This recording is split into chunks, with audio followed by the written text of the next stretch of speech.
आ गए? तो करें शुरुआत। हो गया टाइम। क्या पढ़ रहे थे? कुछ पढ़ रहे थे क्या अपन? टॉपिक क्या चल रहा है? इकोलॉजी, पारिस्थितिकी, यही चल रहा है क्या? इधर देखो क्या बात कर रहे हैं अपन। इकोलॉजी। टॉपिक का नाम क्या है मित्रों? ऐसी को क्या कहा जाता है? पारिस्थितिकी। क्या कहते हैं मित्रों? पारिस्थितिकी। पारिस्थितिकी शब्द किसने दिया? हैकल ने। पारिस्थितिकी का पिता कौन है? रीटर। भारतीय पारिस्थितिकी का पिता प्रोफेसर रामदेव मिश्रा। मिश्रा जी याद है ना? अच्छा, पारिस्थितिकी की इकाई क्या होगा? जीव मिलकर क्या बनाते हैं? समष्टि। समष्टि मिलकर समुदाय, मिलकर पारिस्थितिकी तंत्र, और पारिस्थितिक तंत्र मिलकर जैव मंडल। नेक्स्ट हमने बात की थी प्यारे मित्रों, जैव मंडल का मतलब क्या हुआ? पर्यावरण। भाई जैव मंडल का मतलब क्या हुआ? जहां वायुमंडल, स्थल मंडल, जल मंडल एक ही पर्यावरण हो, जहां जीव रहता है। पारिस्थितिकी की इकाई कितनी होती है मित्रों? दो इकाइयां होगी। दो शाखाएं होगी। सॉरी शक्तिमान। कौन कौन सी मित्रों? स्व पारिस्थितिकी और सम पारिस्थितिकी, ऑटो इकोलॉजी और सिन इकोलॉजी। स्व पारिस्थितिकी जिसमें एक जीव का अध्ययन, और सिन इकोलॉजी मतलब जिसमें जाति के अलग अलग जीवों के समूह का अध्ययन। फिर हमने बात की कि जाति एक जीवों का समूह होगा, लेकिन उसकी शर्त होगी कि जितने भी जीव उपस्थित है उन जीवों की आकार आकृति क्या होगी मित्रों? समान। मूलभूत आवश्यकताएं क्या होगी? समान। आनुवंशिक संगठन होगा समान। ऐसा जीवों का समूह क्या कहलाएगा? एक जाति। फिर हमने कहा कुछ जातियों की डेफिनेशन लिखाई, जैसे अम्ब्रेला, यानी कि ऐसी जाति जिसके बचाव के लिए सरकार कुछ विशेष प्रयास करती है। सूचक जाति, इंडिकेटर, जो पर्यावरण प्रदूषण के प्रति हमें सूचनाएं उपलब्ध करवाती है। फिर हमने पढ़ा कौन सी जाति बेटा? एंडेमिक, जो विशेष स्थान पर पाई जाती है। की स्टोन, याद आई क्या? कुंजशिला, ऐसी जाति जिसके जीवों की संख्या सबसे कम होती है लेकिन प्रभाव सबसे ज्यादा होता है। फिर हमने कहा कि जीव कभी अकेला अपना जीवन यापन नहीं कर सकता, अपनी आवश्यकताओं की पूर्ति करने के लिए किसी न किसी रूप से दूसरी जाति से कुछ रिलेशन बनाता है, जिसको हमने नाम दिया अंतर जातीय संबंध, इंटर स्पीसीज रिलेशन। सबसे पहला कौन सा था? सहजीवन, ऐसा संबंध जिसमें उपस्थित दोनों जातियों को आपस में क्या होता है? लाभ। फिर क्या बढ़ा मित्रों? सहभोजिता, जिसमें क्या बढ़ा था? एक को लाभ और दूसरा अप्रभावित। और तीसरा पढ़ा था मित्रों परजीविता, जिसमें एक को लाभ और एक को हानि। फिर पढ़ा था संघर्ष, कि प्रत्येक जीव अपने जीवन को संपन्न करने के लिए जिंदगी भर क्या करता रहेगा? और इस संघर्ष में कितने प्रकार से संघर्ष हो जाएगा? स्वजातीय खुद की जाति के साथ, अंतर जातीय दूसरी जाति के साथ, और वातावरणीय। उसके बाद क्या पढ़ा? अच्छा, कल वो पूरा कम हो गया एकदम रिवीजन अच्छे से? मैंने भी करा दिया वापस। याद हुआ कुछ कुछ? बढ़े आगे तो नेक्स्ट लिखो नोट। नोट है, लिखो नोट। नोट के अंदर एक शब्द लिखो मेरे प्यारे मित्रों, एलोपैथी प्रभाव, एलोपैथी इफेक्ट, एलोपैथी प्रभाव।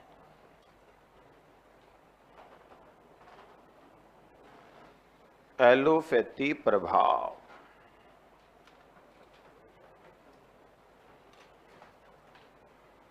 Allopathy effect. क्या होता है बताए किसी को? एलोपैथी इफेक्ट क्या होता है? वही जो होता है,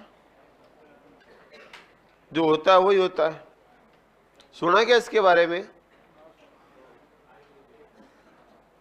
वो अलग है, वो ट्रीटमेंट का तरीका है, ये इफेक्ट है। बेटा ध्यान रखना, आपके बगीचे में कभी आपने तुलसी का पौधा लगाया क्या? घर में, घर के पास? नहीं से गया? तुलसी का पौधा लगाया क्या कभी? लगाया? तो उसमें क्या पाया? पानी दिया। मैंने ये थोड़ी क्या किया दिया। बेटा कुछ पादप ऐसे होते हैं जिनकी जड़ों से कुछ रासायनिक पदार्थ निकलते हैं और वो केमिकल पास उपस्थित दूसरे पादप को वृद्धि को रोक देते हैं या उसको नष्ट कर देते हैं। ये पादप के द्वारा उत्पन्न प्रभाव कहलाता है एलोपैथी प्रभाव। जैसे हम तुलसी का पौधा अगर लॉन में लगाएंगे तो कभी आप नोट करना, कुछ दूरी तक अगर हम कोई भी पौधा उसके पास लगाएंगे तो कुछ समय बाद वो पौधा जल जाएगा, कभी भी पनपेगा नहीं, बड़ा नहीं होगा। उसके आसपास केवल तुलसी का पौधा ही लगेगा, दूसरे पौधे नहीं लगेंगे और तुलसी अपना साम्राज्य स्थापित कर लेगी कुछ एरिया तक, वो खुद फैल जाएगी और उसके बाद जैसे आप दूसरा पादप लगाओगे कुछ समय बाद वो जल जाएगा, क्योंकि तुलसी की जड़ों के द्वारा कुछ केमिकल छोड़े जाते हैं जो पास उपस्थित अन्य पादप की जड़ों को जला करके नष्ट कर देते हैं। खेत के अंदर आपने देखा होगा, हम जब फसल बोते हैं तो फसल के साथ कुछ अनचाहे पादप उग जाते हैं। वो पादप खुद वृद्धि करते हैं, लेकिन फसल के पौधे की वृद्धि को क्या कर लेते हैं? रोक लेते हैं। याद करो कभी खेत में अपन मम्मी के साथ जाते हैं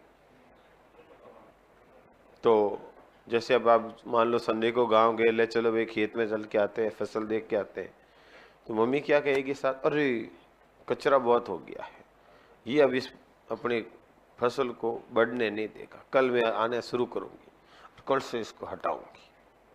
कहते कि नहीं कहती? तो कारण क्या हुआ कि वो पौधे खुद तो वृद्धि करेंगे लेकिन पास उपस्थित दूसरे पौधे की वृद्धि को क्या करेंगे? रोक देंगे। ये कहलाता है एलोपैथी प्रभाव। ये सबसे ज्यादा दर्शाता बेटा एक तो कौन सा पौधा? तुलसी का पौधा।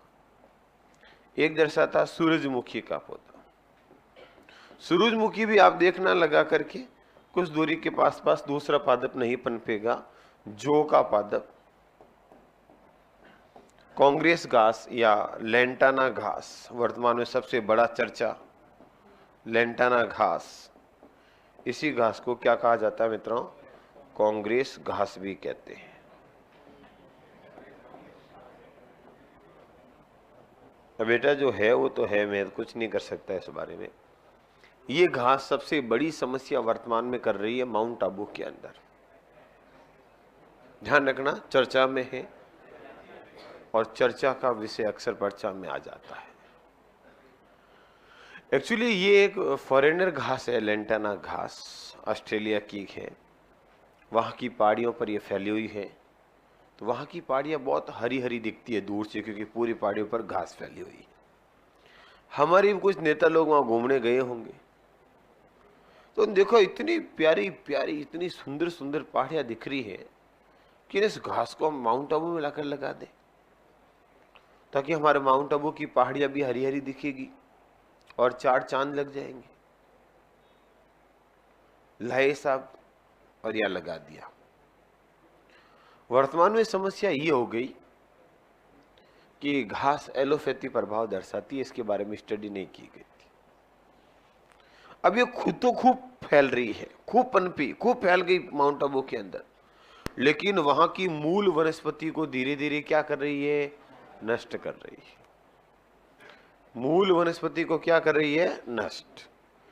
जिससे क्या होगा? जिससे क्या होगा? मेन जैव विविधता कम हो रही है मित्रों। एक ही पादप बढ़ रहा है, अरे मनुष्य ही बढ़ रहा है, बाकी जीव कम हो रहे हैं। और हम चाहते हैं जीवों की विविधता रहनी चाहिए ताकि खाने का ऑप्शन ज्यादा से ज्यादा हो। अरे जितने ज्यादा ऑप्शन होंगे खाना ज्यादा चलेगा कि नहीं चलेगा? अरे भाई मार्केट के अंदर गए और 100 प्रकार के फल हुए तो बताओ ज्यादा चलेगा कि एक ही प्रकार के फल ज्यादा चलेंगे? अरे याद करो, आप एक शादी में गए, और वहां पर 20 प्रकार की मिठाइयां हैं, और मान लो 3 मिठाइयां खत्म हो गई, कोई फर्क पड़ेगा क्या उस खाने पर? 17 मिठाइयां तो बची है, जो इन 3 मिठाइयों की क्या कर लेगी? पूर्ति कर लेगी। और आप एक शादी में गए और वहां एक ही मिठाई है और वही खत्म हो गई, क्या इस खाने पर कोई प्रभाव पड़ेगा? माथा फूटेंगे, माथा। होगा कि नहीं होगा? है हिम्मत नहीं है तो बुलाया क्यों? पता नहीं क्या क्या बातें होगी। होगा कि नहीं होगा? तो मित्रों, हम यही तो चाहते हैं, जीवों की विविधता क्या होनी चाहिए? ज्यादा। पर्यावरण में, इकोलॉजी में जीव क्या होना चाहिए मित्रों? ज्यादा, ताकि खाना चले ज्यादा, ताकि पर्यावरण रहे संतुलित। तो ये उसको क्या कर रही है? संतुलन को बिगाड़ रही है, मूल वनस्पति को नष्ट कर रही है मित्रों, और खुद ही पनप रही है। ये बहुत बड़ी समस्या चल रही है राजस्थान के अंदर। किसकी मित्रों? लैंटाना घास की। इसलिए कांग्रेस घास की पूछी जा सकती है भाई। क्या कह रहा?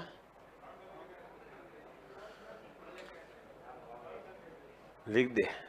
चले राहुल गांधी नेतागिरी न करें, कृपया पढ़ाई करें, और तुम लोगों को अच्छे से पढ़ करके याद रखना। बहुत जल्दी, कल मैंने आपको हिंट भी दिया था, मैंने हिंट तो कल दे दिया था, और सोशल मीडिया पर चर्चा में रात की से चल रही एलडीसी की भर्ती आ रही है। पढ़ा आपने? कल पढ़ा 15,000? आपने तो शाम को पढ़ा, और मैंने कब कहा था? सुबह 7 बजे। सही है कि नहीं? तो कहने का मतलब ध्यान रखना भाई, है मतलब समझ गए होंगे आप लोग। चर्चा में शाम को 5 बजे बाद फेसबुक पे पोस्टें चली, बढ़ती आ रही है, इंस्टाग्राम पे चली, और जब मैंने शाम को 6 बजे पोस्ट देखी तो मुझे हल्की सी हंसी आई। मैंने कहा ये अब चला रहे, हम तो सुबह से ही चला रहे। सही है कि नहीं है? सुबह 6 बजे मैंने आपको कह दिया था 7 बजे कि भाई आपकी विज्ञप्ति बहुत जल्द आ जाएगी और सीईटी में शायद नहीं होगी, ऐसी न्यूज। हाँ, मैंने कहा ना ऐसी न्यूज है, और वो तो सुबह से शाम को चली गई। समझ गए आप लोग? तो बेटा, आपका एक ही काम है, और वो ये है, कमर कस लो। 15,000 कम नहीं होती है। हालांकि मैंने आपको शाम को डाटा नहीं बताए थे सुबह, इसका मतलब मेरा सिर्फ इतना मकसद था आपको हिंट देना कि अच्छे से लग जाओ, और आपने जो डिसीजन लिया है एडमिशन का और तैयारी का वो एकदम सही है, सटीक है, और हम लोगों ने भी आपको सटीक पढ़ा दिया है। आप औरों से अलग हो। अब बताओ कैसे? साइंस आदि से ज्यादा हो गई, तो अब साइंस पे दिमाग खराब थोड़ी करना पड़ेगा। अब हिस्ट्री पढ़ो, बायोलॉजी तो करी दी, 2 टॉपिक तो बचे। भाई मेरी बात सुनो, बायोलॉजी के पार्ट में मैंने आपको सिर्फ इकोलॉजी तो पढ़ा ही दिया आज, और कल पूरी हो जाएगी। तो बचा क्या? बायोटेक और जंतुओं का आर्थिक महत्व। ये तो ऐसी टॉपिक पढ़ने वाला होता है, हालांकि मैं पढ़ूंगा पूरा आपको। तो बायोलॉजी तो हो ही गई ना, 30 तारीख तक पूरी कर दूंगा मैं, तो बहुत जल्द कर देंगे उसको भी, क्यों टेंशन लेते हो? तो एक टॉपिक पूरा हो गया ना, सब्जेक्ट ही पूरा हो गया एक तरह से, और बहुत सटीक करा दिया मैंने, एक एक प्रश्न करवा दिया। तो आप आगे होंगे ना, ये टॉपिक तो सीधा क्लियर हो गया। जितना पढ़ोगे वित्ती अब आपके अंदर आएगी मजबूती। तो हम लोगों ने आपको हिंट तो कल दिया था, अब आपका काम एक ही है, क्या? अच्छे से अच्छा पढ़ना, ताकि किसी हालत में अपना सपना पूरा हो। और ऐसे मौके जिंदगी दोबारा नहीं देती, मैं फिर कह देता हूँ। बहुत लकी हो कि तुरंत आए और तुरंत भर्ती भी आए और तुरंत एग्जाम हो जाए, ऐसी किस्मत कहाँ, समझे? तो आज से ही घर पे थोड़ा सा अगर उबड़ खबड़ बिगड़ा हुआ है अपना शेड्यूल, तो खुद तय करना। और मैं फिर कहता हूं, कल भी कहा था, किसी को नहीं पूछना कैसे पढ़ना है। सफल व्यक्ति अपना रास्ता खुद बनाता है, और लोग अपन से पूछेंगे कैसे पढ़ा। इस बात का विशेष ध्यान रखना। चलो, तो आया समझ में कुछ? क्या आया? एलोपैथी प्रभाव। लिखो लिखो, किसी पादप द्वारा उत्पन्न, किसी पादप द्वारा उत्पन्न, किसी पादप द्वारा उत्पन्न वह प्रभाव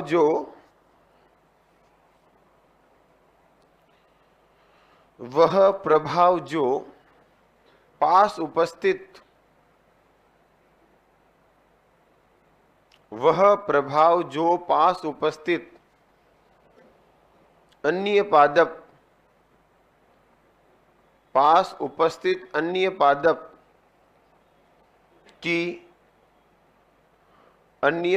की वृद्धि को रोक देते हैं। पास उपस्थित अन्य पादप की वृद्धि रोक देते हैं, वृद्धि को रोक देते हैं या उन्हें नष्ट कर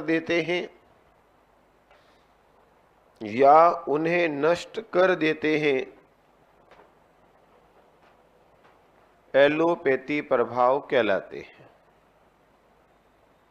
एलोपैथी प्रभाव कहलाते हैं। उदाहरण कौन से पादप दर्शाते हैं? लिख दो उदाहरण। तुलसी, जौ, सूरजमुखी। तुलसी का पादप, सूरजमुखी का पादप, तुलसी, जौ, सूरजमुखी, लेंटाना घास, कांग्रेस घास आदि। लेंटाना घास आदि।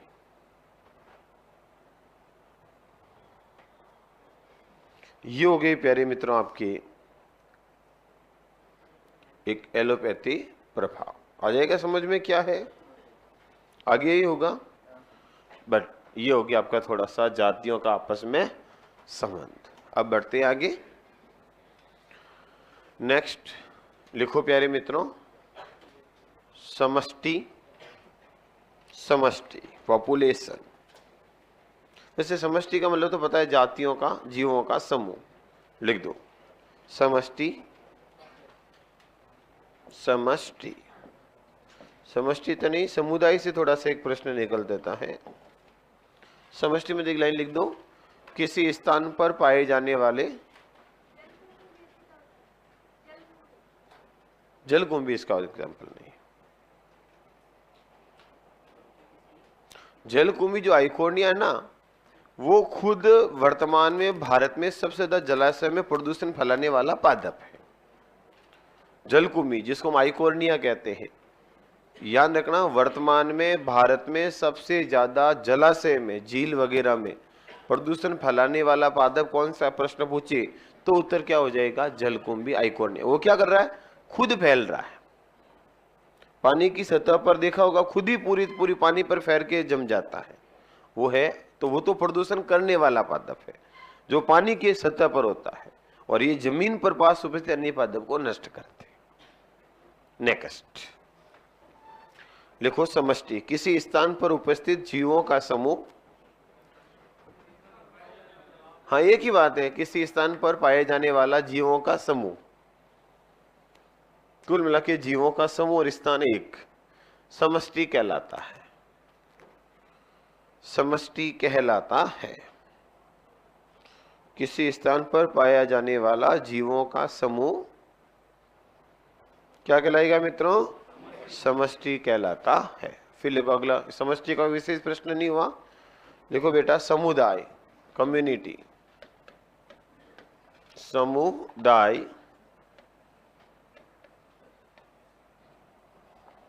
समुदाय किसको बोलते हैं मित्रों? लिखो, किसी स्थान पर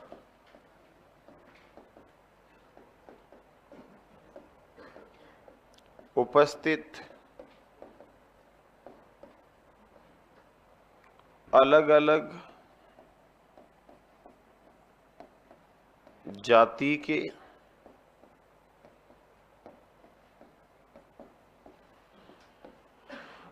जाति के जीवों का समूह, अलग अलग जाति के जीवों का समूह समुदाय कहलाता है। समुदाय कहलाता है।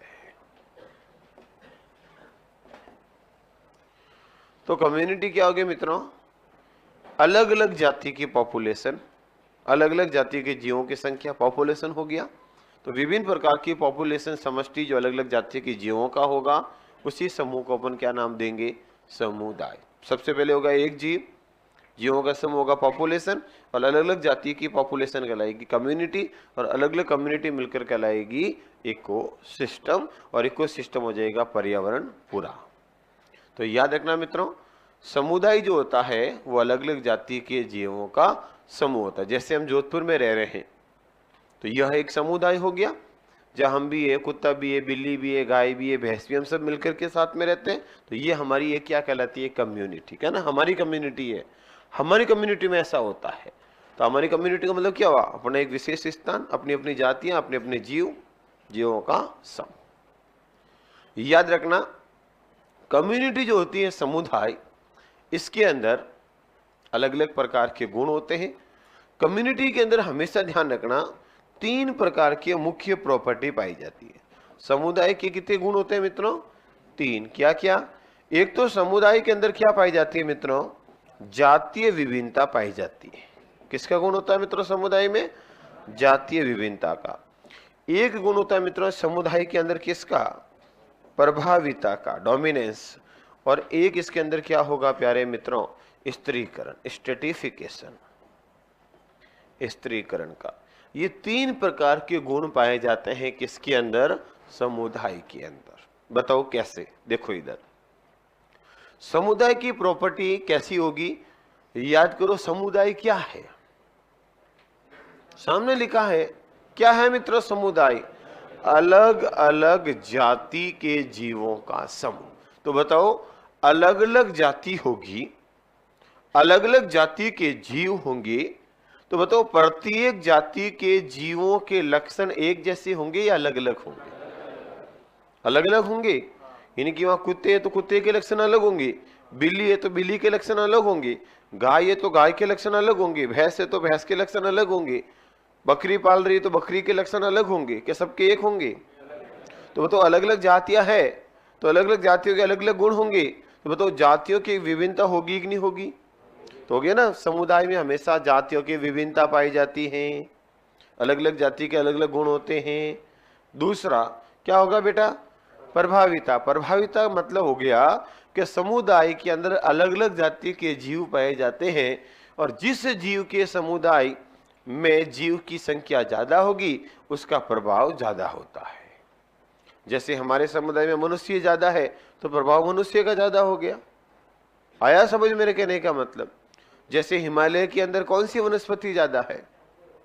हिमालय में, हिमालय के अंदर बेटा पाइनस पादप ज्यादा है। कौन से पादप? तो वहां हिमालय के समुदाय को क्या नाम दे देते हैं? पाइनस समुदाय वनस्पति का। सीधा जो पाइनस समुदाय कहां पाए जाते हैं, पाइनस के पादप, सीधा दिमाग क्लिक होगा हिमालय। क्यों? क्योंकि वहां सबसे ज्यादा पाइनस है, तो समुदाय को नाम ही दे दिया पाइनस समुदाय। जैसे अरावली पर कौन से पाए जाते हैं ज्यादातर? अरावली, अरावली पर कौन सी वनस्पति ज्यादा होती है अपनी अरावली पे? प्रोसोपिस, प्रोसोपिस समुदाय ज्यादा होता। तो प्रोसोपिस पादप कह दिया, प्रोसोपिस समुदाय। जैसे दलदल भूमि पर कौन सी ज्यादा पाई जाती है? दलदल भूमि में याद करो, मैंग्रोव वनस्पति। याद आया? दलदल भूमि में मैंग्रोव वनस्पति पाई जाती है। मैंग्रोव वनस्पति क्या होती है? अरे मैंग्रोव के बारे में सुना है क्या कभी? क्या करती है बताओ? दलदल भूमि पाई जाती है। तो मैंने बोला है, हैं? क्या करती है ये?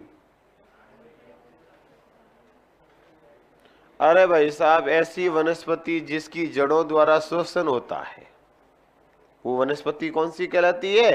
मैंग्रोव वनस्पति, जो दलदल भूमि के अंदर पाई जाती है। तो कुल मिला के मेरे कहने का मतलब ये है कि जिस समुदाय के जीवों की संख्या ज्यादा होगी उसका प्रभाव ज्यादा होगा। तो इसमें हमेशा किसका गुण होगा? प्रभाविता का गुण होता है। तो जातियों की विभिन्नता होगी कि नहीं होगी? समुदाय के अंदर अलग अलग जाति होने का अलग अलग गुण होंगे कि नहीं होंगे? तो हो गया, जातीय विभिन्नता का गुण होगा, प्रभाविता का गुण होगा, क्योंकि अलग अलग जाति के जीवों की संख्या अलग अलग होगी, और जिसकी संख्या ज्यादा होगी उसका प्रभाव ज्यादा होता है। तो एक प्रभाविता का गुण पाया जाता है। और तीसरा क्या बेटा? स्त्रीकरण, स्त्रीकरण क्या होता है? स्ट्रेटिफिकेशन। क्या होता है स्त्रीकरण का गुण? बताओ स्त्रीकरण क्या होता है?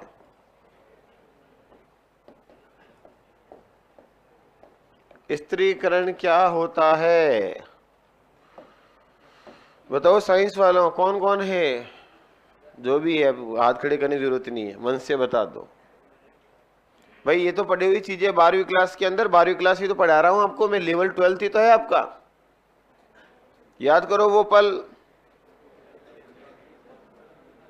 अरे बहुत सिंपल चीज है, मैं एक लाइन बोलूंगा और आप कह दोगे हाँ। स्त्रीकरण का मतलब होता है स्तर, मतलब लेवल। तो बेटा जीवों को विभिन्न गुणों के आधार पर अलग अलग भागों में, अलग अलग समूह में बांटना कहलाता है स्त्रीकरण। समूह में बांटना। जैसे पादप का स्त्रीकरण, बताओ किसके आधार पर होगा? आकार के आधार पर। जैसे सबसे बड़े पादप क्या कहलाते हैं? फिर छोटे पादप क्या कहलाते हैं? सूप। फिर छोटे पादप क्या कहलाएंगे? छोटे सूप। और उससे छोटे पादप शाक कहलाएंगे ना। ट्री, सर्ब, अंडर सर्ब और हर्ब। जैसे मित्रों जील का स्त्रीकरण बहुत इंपॉर्टेंट आता है। जील का स्त्रीकरण किसके आधार पर जील को बांटते हैं? वनस्पति और प्रकाश के आधार पर। ये मान लो आपकी झील है, होगी झील मित्रों। ये जमीन वाला भाग हो गया, ये पानी वाला भाग हो गया, और ये जमीन हो गई वापस। अब बेटा इस झील के अंदर याद करो, जैसे यहां ये क्या हो गया बताओ? ऐसा स्थान जहां पर वनस्पति पाई जाती है, तो यह कादा कीचड़ होगा नहीं होगा? और झील का किनारा, तो ये दलदली वाला भाग क्या कहलाएगा? लिटोरल। क्या कहलाएगा बेटा? ये वाला भाग जहां सूर्य का प्रकाश आराम से पहुंच सकता है और तैरने वाले, पानी में तैरने वाले पौधे पाए जाते हैं, ये कहलाएगा लिम्नेटिक। और ये सबसे नीचे किनारा वाला भाग क्या कहलाएगा? पैंदा, प्रोफंटल। जहां पर सूर्य का प्रकाश नहीं पहुंच सकता है और वनस्पति नहीं पाई जाती है, केवल विषमपोषी जीव होंगे जो प्रकाश संश्लेषण नहीं करते हैं।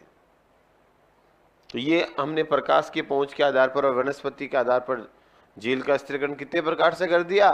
3। सीधा प्रश्न आता है लिटोरल भाग कौन सा होगा? वह भाग जहां दलदली भूमि होगी और जड़ युक्त वनस्पति पाई जाएगी। फिर लिम्नेटिक, वह भाग जो झील का पानी वाला भाग होगा, जहां तक सूर्य का प्रकाश आसानी से पहुंच सकता है, जहां बिना जल वाले तैरते हुए पादप और फाइटोप्लैंक्टन, पादप प्लवक यानी कि शैवाल पाई जाती है। और सबसे पैंदे वाला, अंदर वाला भाग जहां पर सूर्य का प्रकाश नहीं पहुंच पाता, जहां पर विषमपोषी हेटेरोट्रॉफ जंतु पाए जाते हैं जो प्रकाश संश्लेषण नहीं करते हैं। तो ये झील को हमने किसके आधार पर बांटा? प्रकाश के आधार पर। तो विभिन्न गुणों के आधार पर समुदाय का विभाजन करना क्या कहलाएगा? स्त्रीकरण। तो समुदाय में कितने गुण हुए मुख्य? 3। जातियों की विभिन्नता पाई जाएगी, प्रभाविता का गुण होगा और स्त्रीकरण का गुण होता है। ये होता कम्युनिटी, समुदाय। आया को समझ में? लिखा दो इसको, लिखो। देखो समुदाय में, देखो समुदाय की परिभाषा तो लिख रखी है ना। देखो समुदाय के गुण, और तीनों गुण लिख दो, फिर एक एक को वापस लिख देते हैं।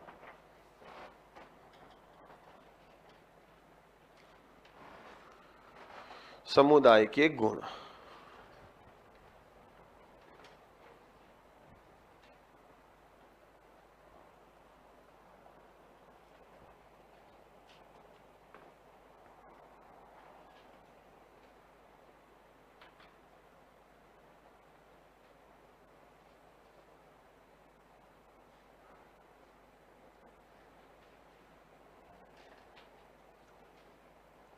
लिख दिया?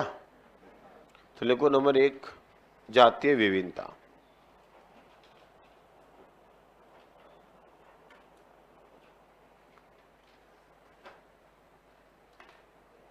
Species diversity. जातीय विभिन्नता। लिखो, समुदाय में कई प्रकार की जातियां पाई जाती हैं। समुदाय में कई प्रकार की जातियां पाई जाती है। समुदाय में कई प्रकार की जातियां पाई जाती हैं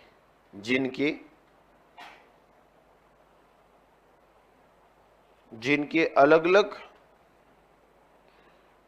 गुणों के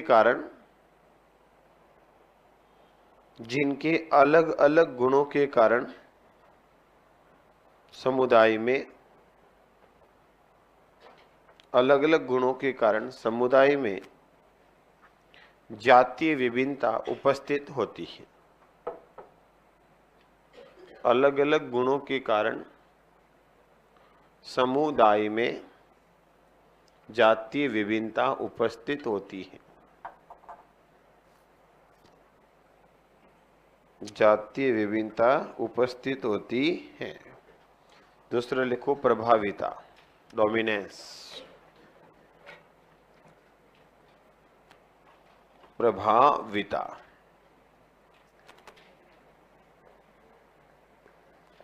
प्रभाविता,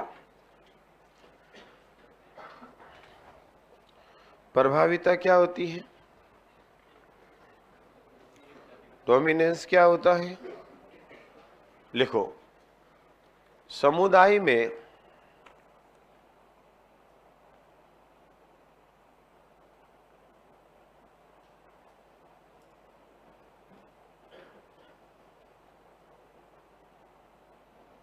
ये क्या लिखा? जेनेटिक्स डाई हाइब्रिड क्रॉस, जो कौन सा, कौन से क्रॉस, किसके नहीं बताए? कौन से एग्जाम्पल नहीं बताए?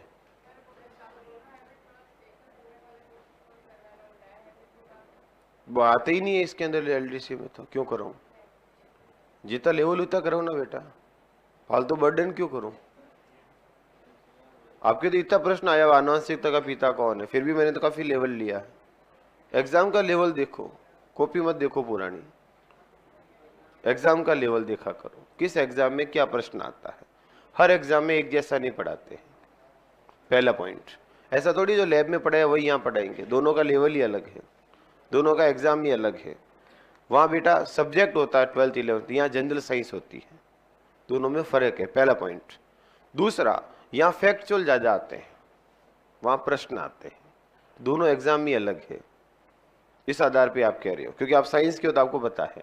अब बेचारा आर्ट्स वाले को क्या पता? लैब असिस्टेंट अलग पेपर हो गया ना, तो लैब असिस्टेंट और एलडीसी एक थोड़ी है बेटा। लैब असिस्टेंट वही दे सकता है जिसको केवल साइंस हो, समझे? लैब असिस्टेंट में स्पष्ट लिखा हुआ था 12th के प्रश्न आएंगे, यहाँ स्पष्ट है जनरल साइंस का मतलब 10th तक, लेकिन फिर भी मैं 12th का लेवल पढ़ा रहा हूं, समझे आप? दोनों एग्जाम एक जैसे नहीं होते। पहली बात तो हर एग्जाम का पैटर्न अलग है, तो जो आपको लैब में पढ़ाया वो यहाँ नहीं पढ़ाया जाएगा। कारण समझ गए? दोनों एग्जाम अलग अलग, वहां डिटेल से पढ़ाया जाता है, यहाँ सिलेक्टिव पढ़ाया जाता है। जो जनरल साइंस और सब्जेक्ट में फर्क होगा, पहला पॉइंट। इसलिए आपको दिक्कत, कॉपी को उसको अलग रख दो, इसको अलग करो। क्यों? क्योंकि दोनों में फर्क है। पहला पॉइंट क्लियर। दूसरा, ओडम क्या है अभी बात करेंगे।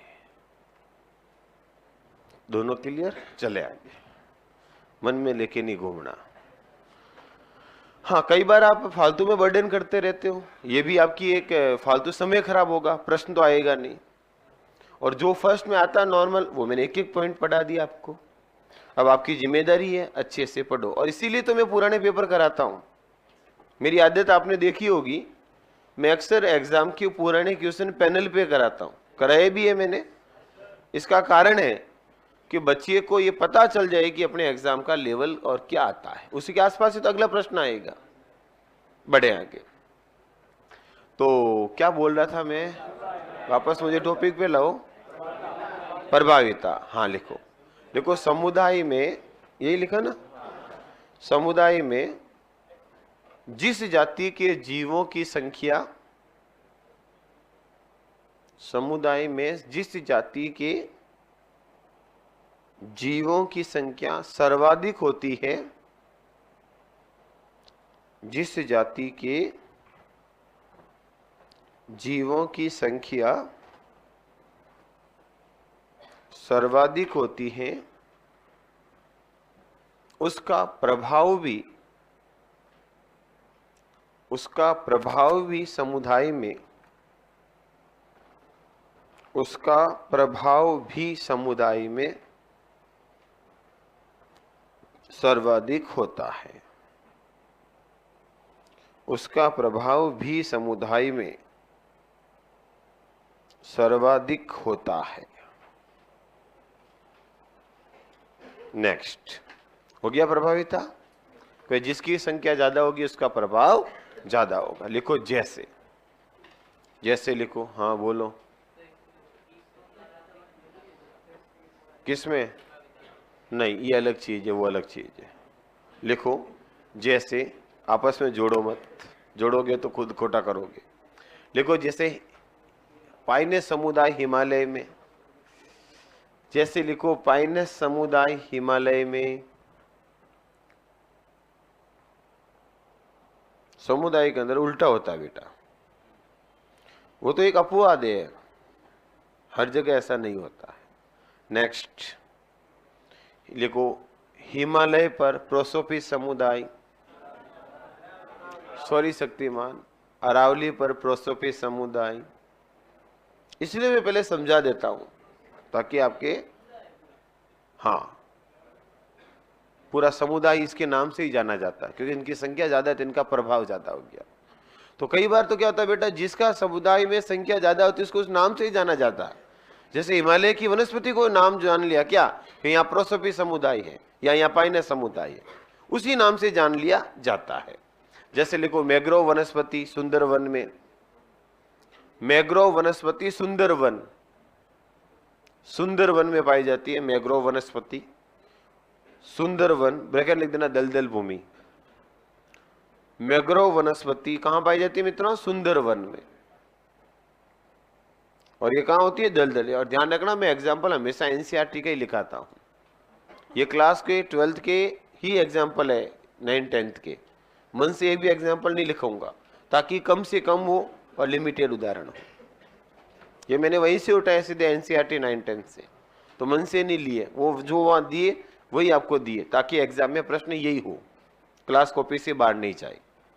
नेक्स्ट हो गए दोनों। तीसरा लिखो स्त्रीकरण, स्त्रीकरण का गुण, स्ट्रेटिफिकेशन, स्त्रीकरण। बेटा ऐसे कोई भी चीज मन में हो तो तुरंत पूछ लेना, जैसे 12th का पूछ लिया तब इन बहना के मन में लेके घूमेगी तो नहीं, कम से कम, नहीं तो वही घूमता रहता है।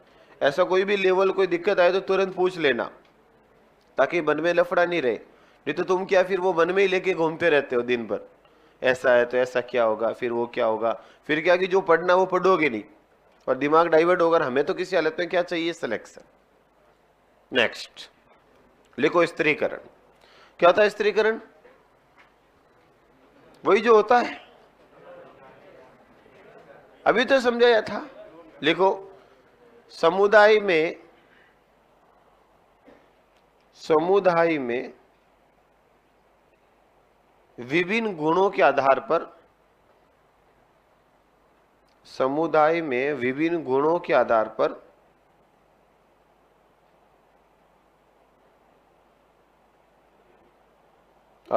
वर्गीकरण करना। वर्गीकरण मतलब समझ गए? बांटना, वर्गीकरण करना। वर्गीकरण मतलब समझे मेरा क्या? यहां वर्गीकरण का उदाहरण मेरा क्या है? अलग अलग समूह, ग्रुप में बांटना। जैसे बांटना या वर्गीकरण करना, जैसे आकार के आधार पर, आकार के आधार पर वनस्पति का स्त्रीकरण, जैसे आकार के आधार पर आकार के आधार पर वनस्पति का स्त्रीकरण लिख दो। ये हो गया आकार के आधार पर। सबसे बड़ा क्या कहलाएगा? वृक्ष। बताओ, कभी आपके सामने बोले वृक्ष तो बताओ बड़ा पेड़ दिमाग में आएगा कि नहीं आएगा? आएगा कि नहीं आएगा? तो सीधा आपको समझ हो गया वृक्ष मतलब बड़ा पेड़ है। फिर सूप, छोटा छोटा पेड़, फिर और छोटा सूप, छोटी झाड़ी, और बिल्कुल घास, साग। हो गया ना अंतर? बेर का पेड़ देखा? बेर, बेर बोर लगते हैं जिसपे, वो सूप ही होता है, छोटा पेड़। और कई बेर की झाड़ियां भी देखी होगी जो केवल झाड़ी नुमा ही होता है, छोटी छोटी, तो हो जाएगी और छोटे सूप। और फिर देखा होगा घास बिल्कुल छोटी। कैर का देखा पेड़? कैर कुछ बड़े बड़े होते हैं देखे होंगे, कुछ कैर बिल्कुल छोटे होते हैं, तो सूप और छोटे सूप, छोटी झाड़ी। याद आ गई? बड़ी झाड़ी, छोटी झाड़ी, और ये पेड़। देसी भाषा में बोले तो अंतर आया समझ में? अपन तो गांव से जुड़े, देखी हुई है अपने तो। नीम तो पेड़ हो जाएगा, और खेजड़ी वृक्ष हो जाएगा, और पूछा जाए बेर वृक्ष सूप हो जाएगा, क्योंकि बड़ा पेड़ भी होता है देखा होगा बोर का, और छोटी झाड़ी भी होती है, तो ये और छोटे सूप, और घास तो है ही है, हर्ब्स। आया अंतर समझ में? तो बताओ ये किसके आधार पर बांटा हमने? केवल आकार। केवल क्या रखा? आकार। तो आकार के आधार पर नाम दे दिया। तो पूछ ले आकार के आधार पर वृक्ष का स्त्रीकरण किया है, तो ऑप्शन में सीधा ये मिलेगा। याद है, निम्न से कौन सा आकार के आधार पर वृक्ष का स्त्रीकरण सही है या नहीं है? ऐसा प्रश्न आए तो सबसे पहले क्या करोगे? फिर क्या होगा? फिर क्या होगा? हो सके छोटे से ऑप्शन में नहीं हो, तीन ही लिखे हो, वृक्ष, सूप, साग। क्रम तो आपको आना चाहिए। या ऐसे दे दे वृक्ष, छोटे सूप, साग।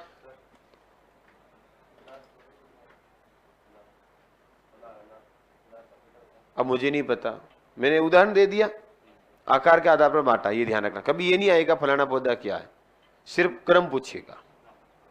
नेक्स्ट, क्योंकि अलग अलग आकार तो अलग अलग नाम दिया जा सकता। हमने सिर्फ किसके आधार पर बांटा? आकार, न कि पादप के नाम के आधार पर।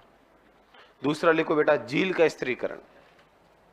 ये इंपॉर्टेंट करना, सीधा प्रश्न आ जाता है। झील का स्त्रीकरण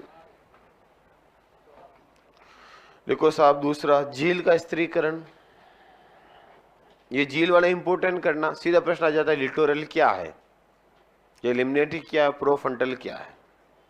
पढ़ा हुआ ये 12th के अंदर सीधा दिया हुआ, याद करो। याद करो वो पल जो आपने पढ़े थे बरसों पहले। लिखो झील का स्त्रीकरण। लिखा? इसे लिखो नंबर 1 लिटोरल क्षेत्र। नंबर 1 लिखो लिटोरल क्षेत्र। पहले शब्दों में लिख दो, फिर डायग्राम हल्का सा हिंट बना लेना। लिटोरल लिखो, यह झील के किनारा वाला भाग होता है। यह झील के किनारे वाला भाग होता है।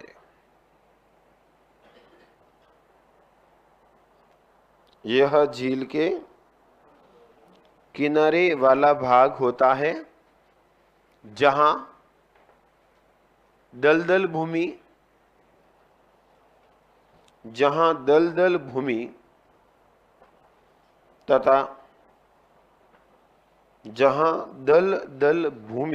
तथा जड़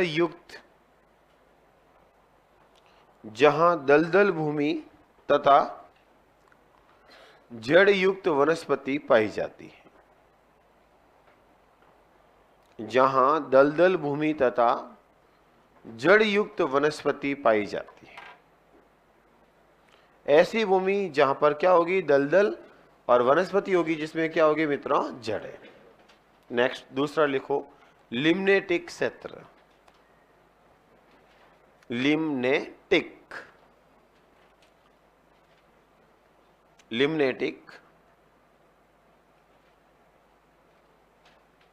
लिम्नेटिक लिखो, यह जल वाला भाग है।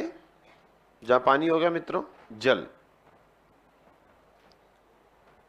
कौन सा भाग है बेटा जी? जल वाला भाग है, जहां सूर्य का प्रकाश जहां सूर्य का प्रकाश आसानी से पहुंच पाता है वहां तक ये भाग कहलाएगा। जहां सूर्य का प्रकाश आसानी से पहुंच पाता है। अब बता दोगे ना, आप इससे पूछ लो कि सर ये भाग कहां तक होगा, झील में कहां तक जाएगा, ये तो आपको क्लियर हो जाएगा। जहां तक सूर्य का प्रकाश पहुंचेगा तब तक का भाग क्या कहलाएगा, लिटोरल। प्रकाश पहुंचना बंद होते ही क्या कहला देगा, प्रोफंटल। अगेन अंतर, तो सब लिखा दिया, जहां तक सूर्य का प्रकाश आसानी से पहुंचेगा। देखो यहां जलीय पादप तथा शैवाल पाए जाते हैं। शैवाल जिसको फाइटोप्लैंक्टन पादप प्लवक भी कहते हैं। यहां जलीय पादप तथा पादप प्लवक फाइटोप्लैंक्टन पाए जाते हैं। पादप प्लवक जिसको अपन क्या बोलते हैं मित्रों, शैवाल। फाइटोप्लैंक्टन सूक्ष्म पादप कह सकते हैं आप इनको, पाए जाते हैं। और लास्ट भाग लिखो प्रोफंटल। हाँ, मछलियां बेटा यहां होगी, और वैसे मछलियां तो घूमती रहती है, नीचे भी जा सकती है, विषमपोषी जीव है, इनको प्रकाश संश्लेषण की जरूरत है नहीं। देखो प्रोफंटल, प्रोफंटल लिखा साहब, क्या होता है प्रोफंटल। देखो यह झील का गहराई वाला भाग होता है, गहराई, झील का गहराई वाला भाग होता है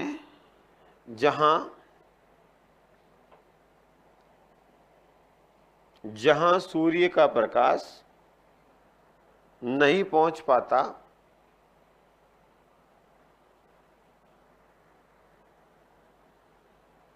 जहां सूर्य का प्रकाश नहीं पहुंच पाता है, नहीं पहुंच पाता है। यहां विषमपोषी जीव पाए जाते हैं, हेटेरोटॉप्स। यहां विषमपोषी जीव हेटेरोटॉप्स पाए जाते हैं। यहां विषमपोषी जीव पाए जाते हैं।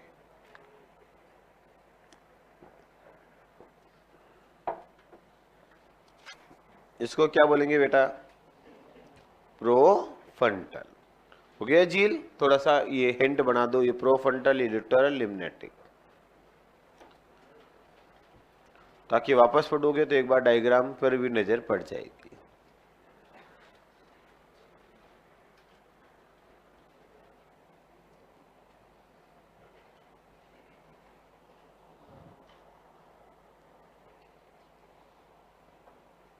तो बेटा इकोलॉजी होता है पूरा। अब बात करेंगे इकोसिस्टम। इकोसिस्टम की बात करेंगे अब। ये इकोलॉजी हुआ है, अब किसकी बात करेंगे, अरे भाई समुदाय मिलकर क्या बनाएंगे, इकोसिस्टम। तो बात करेंगे इकोसिस्टम की।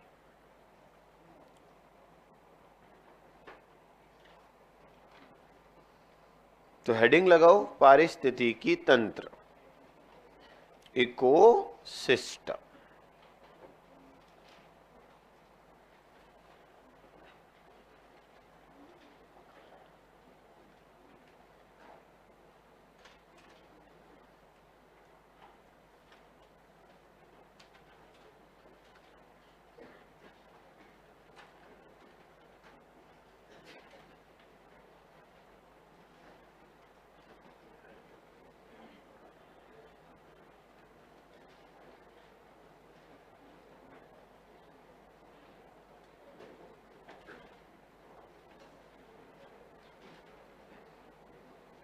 लिखो इकोसिस्टम, पारिस्थितिकी तंत्र, हेडिंग लगाओ इकोसिस्टम।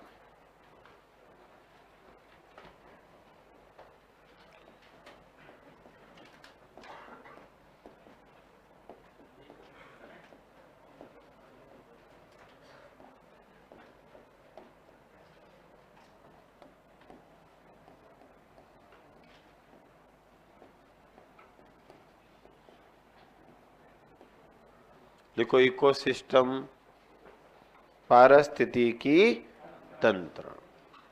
सबसे पहले क्या होगा? जीव, जीवों से क्या बनेगी? समष्टि, समष्टि से क्या बनेगा? समुदाय, और समुदाय मिलकर क्या कहलाएंगे? पारिस्थितिकी तंत्र। बिल्कुल क्रम से ही चल रहे हैं अपन। मित्रों, इकोसिस्टम शब्द किसने दिया था? ये अक्सर एग्जाम में आता है।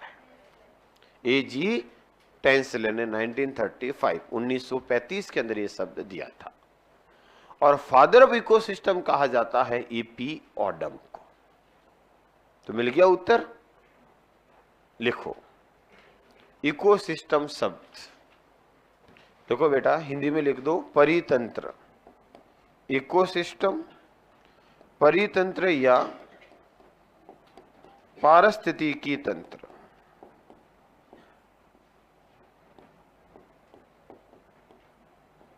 पारिस्थितिकी तंत्र शब्द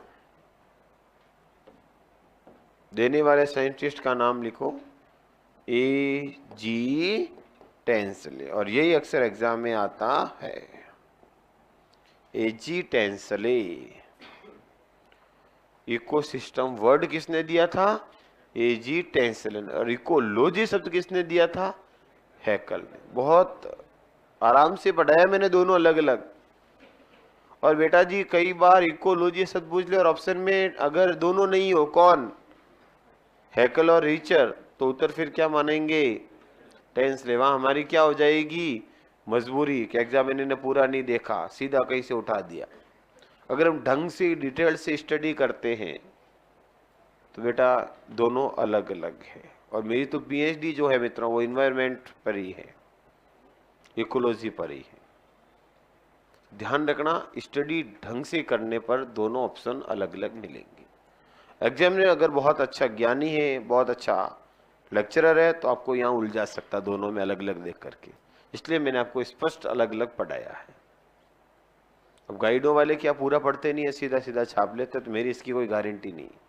मैं तो आपको पूरा पढ़ाऊंगा, आधा अधूरा नहीं। फैक्ट लिखूंगा, कम से कम थ्योरी पढ़ाऊंगा, पर बात पूरी होगी। तो क्लियर हो गया ना? इकोलॉजी शब्द किसने दिया? हैकल ने। और इकोसिस्टम शब्द किसने दिया? A.G. टेंसले। लिखो पारिस्थितिकी तंत्र का पिता। लिखो मित्रों, परितंत्र का पिता, पारिस्थितिकी तंत्र का पिता। पिताजी कौन है? कौन है इसके पिताजी? E.P. ऑडम।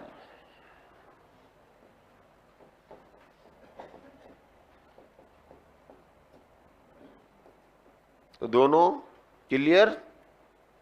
E.P. ऑडम।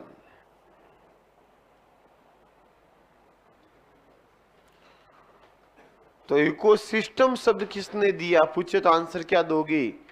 A.G. टेंसले। और इकोलॉजी से पूछे तो हैकल। इकोलॉजी का पिता पूछे तो रीटर, और इकोसिस्टम का पिता पूछे तो ऑडम। दोनों अलग अलग है, डेफिनेशन भी अलग अलग है दोनों की। वह विज्ञान की एक शाखा है जिसमें जीव और पर्यावरण के बीच संबंधों का अध्ययन किया नहीं कि अब तक हम लोगों ने। और यह एक विशेष स्थान पर पाए जाने वाली सजीव और निर्जीव घटकों का समूह है। लिखो इकोसिस्टम की डेफिनेशन, पारिस्थितिकी तंत्र की परिभाषा लिखो। पारिस्थितिकी तंत्र क्या होता है? लिखो किसी स्थान पर उपस्थित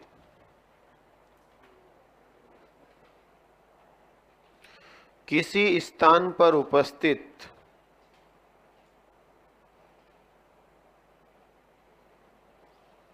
किसी स्थान पर उपस्थित सजीव घटक, किसी स्थान पर उपस्थित सजीव घटक व निर्जीव घटक मिलकर सजीव घटक व निर्जीव घटक मिलकर पारिस्थितिकी तंत्र का निर्माण करते हैं।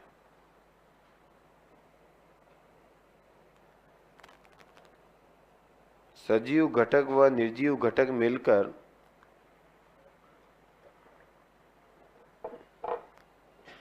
पारिस्थितिकी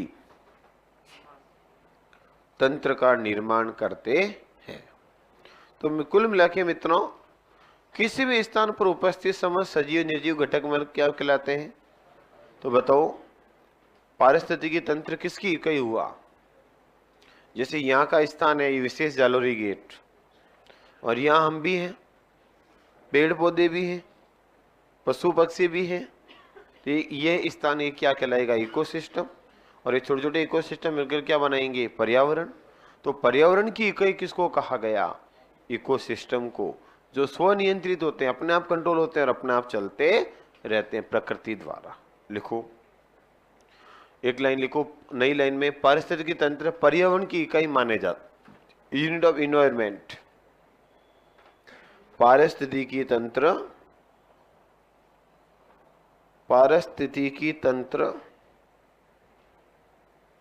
पर्यावरण की इकाई माने जाते हैं,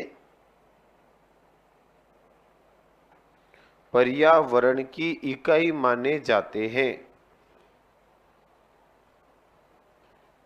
जो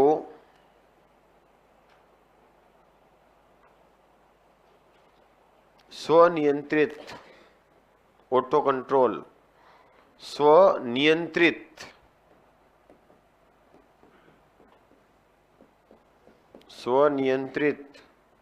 व स्वचालित, स्वनियंत्रित व स्वचालित होते हैं, स्वनियंत्रित व स्वचालित होते हैं। फिर लिखो, पारिस्थितिकी तंत्र के प्रकार। पारिस्थितिकी तंत्र के प्रकार बताओ, कितने प्रकार के होते हैं इकोसिस्टम? कौन कौन से? एक ये न एक वो, ये तो घटक है, कंपोनेंट्स। और हम बात करें इकोसिस्टम के टाइप, कितने प्रकार होते हैं? लिखो, नंबर ए करके लिखो, निर्माण के आधार पर।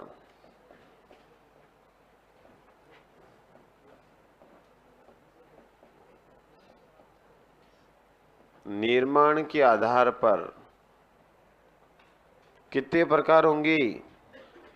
मैंने आपको हजारों बार समझा रखा है कि कभी भी कोई भी प्रकार पूछे तो सीधा उत्तर कभी मत देना, प्रकार बताने का कोई ना कोई आधार होना चाहिए। ऐसे कैसे प्रकार बता सकते हैं? बताओ, मैंने आपको यहाँ बैठे कह दूं, मेरे मन में आ गया कि बताओ इस क्लास में विद्यार्थी कितने प्रकार के, बताओ कैसे उत्तर दोगे? किसके आधार पर? मेल फीमेल, या साइंस मैथ आर्ट्स इकोनॉमिक्स फलाना ढीकड़ा पूछड़ा, या घर में रहने वाले और कमरे लेकर रहने वाले, सिटी बस में आने वाले और गाड़ी लेकर आने वाले।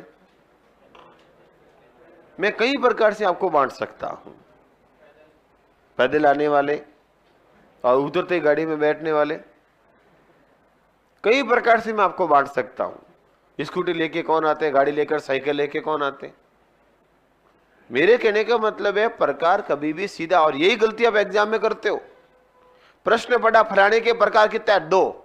ऊपर देखा ही नहीं क्या कह रहा है, किसके आधार पर, बस 2 फेंक दो। हैं? हमेशा ध्यान रखना, टाइप सीधा कभी नहीं बताया जा सकता। बता सकते हो क्या? हमेशा कोई ना कोई बेस होना चाहिए, कोई ना कोई आधार होना चाहिए। बिना बेस और बिना आधार वर्गीकरण कैसे किया जा सकता है? क्लासिफिकेशन का मतलब ही क्या है? समान गुण असमान गुण के आधार पर ग्रुप बांटा, तो कोई ना कोई तो गुण होगा, तब आपने ग्रुप में बांटा, समूह में बांटा, तभी तो ग्रुप बने, तभी तो वर्गीकरण होगा, क्लासिफिकेशन होगा, नहीं तो कहां से होगा? इसलिए कभी भी सीधा उत्तर नहीं दिया जा सकता। तभी तो मैंने कहा नंबर 1, निर्माण के आधार पर प्रकार। फॉर्मेशन के आधार पर कितने प्रकार होंगे? 2, नेचुरल और आर्टिफिशियल। लिखो 2 प्रकार, प्राकृतिक और कृत्रिम। इकोसिस्टम कितने प्रकार का होगा इसके आधार पर? 2 प्रकार का। कौन कौन सा? प्राकृतिक इकोसिस्टम, नेचुरल,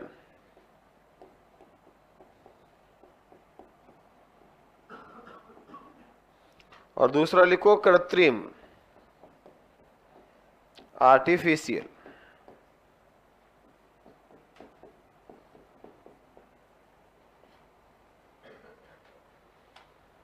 नेचुरल और आर्टिफिशियल, दो प्रकार के हो गए। अब बताओ आर्टिफिशियल और नेचुरल के एग्जांपल आप बताओगे, मैं सिर्फ बोलूंगा या लिखूंगा? हाँ पहले इसकी लिखते हैं, बताओ क्या होगा? लिखो महासागर। जंगल भी सही है पर क्रम से लिखा रहा हूं। पहले लिखो महासागर। बताओ समुद्र मनुष्य बना सकता है क्या? जंगल भगवान द्वारा निर्मित है। जंगल तो वर्तमान में आप लगाओ तो बगीचा लगा सकते हो, जंगल थोड़ी लगा सकते हैं पूरा। हाँ कोई कहते हैं पेड़ तो हम लगा सकते हैं, तो वो बगीचा होगा, बाग होगा, पूरा जंगल हो सकता है क्या आपके द्वारा? और लिखो महासागर हो गया। लिखो प्राकृतिक झील। आर्टिफिशियल झील हो सकती है कि नहीं हो सकती है? झील दोनों प्रकार के होते हैं, कृत्रिम और प्राकृतिक, इसलिए मैंने लिखा प्राकृतिक लिखना जरूरी है, क्योंकि झील मनुष्य बना भी सकता है, बनी हुई भी है। और है लिखो नदी। क्या बोले आप लोगों ने? तालाब हमेशा मानव निर्मित होता है बेटा। तालाब हमेशा कैसा होगा? मानव निर्मित। वो प्राकृतिक होगी तो झील हो जाएगी। तालाब कभी भी अपने आप नहीं बनता है। हाँ पर्वत बिल्कुल सही है, पर्वत वाजिब तो मानना ही पड़ेगा। नदी लिख दिया हुक्म। चलो उधर लिखो फिर कृत्रिम में। कुल मिला के आप समझ गए ना भाई, उदाहरण रटने नहीं है। मानव निर्मित और प्रकृति द्वारा निर्मित। हाँ मानव निर्मित लिखो बाग बगीचा, बाग बगीचा, कृत्रिम झील, तालाब,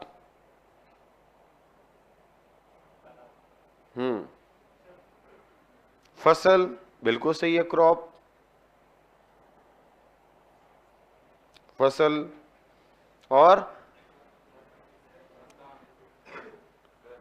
हाँ ये नहीं लिखना, बहुत है, एक जगह नहीं पूरा थोड़ा। मकान तो एक स्थान पर बहुत सारा एरिया भी होना चाहिए साथ में।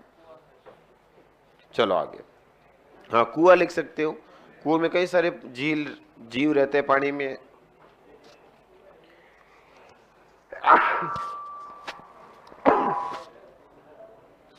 सॉरी शक्तिमान। लिखो आगे। लिखो आकार के आधार पर प्रकार, बी।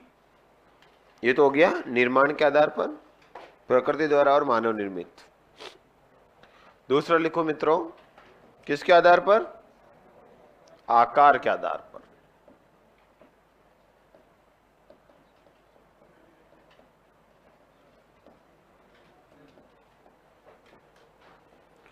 आकार के आधार पर प्रकार। बताओ मेरे प्यारे विद्यार्थियों, आकार के आधार पर कितने प्रकार होंगे? हैं? आकार के आधार पर कितने प्रकार होंगे? 4। सही है एकदम जिसने भी बोला। कौन कौन सी? तो मैं लिख देता हूं। एक है मित्रों मेगा इकोसिस्टम। क्या नाम है? मेगा, सबसे बड़ा को बोलेंगे मेगा इकोसिस्टम। हिंदी में वृद्ध, पर हिंदी में मत याद रखना, लफड़ा हो जाएगा आपके। मेगा माइक्रो मैक्रो ही याद रखोगे तो ज्यादा अच्छा होगा। Mega ecosystem. दूसरा होगा बेटा मैक्रो इकोसिस्टम। कौन सा होगा? मैक्रो। तीसरा होगा बेटा माइक्रो।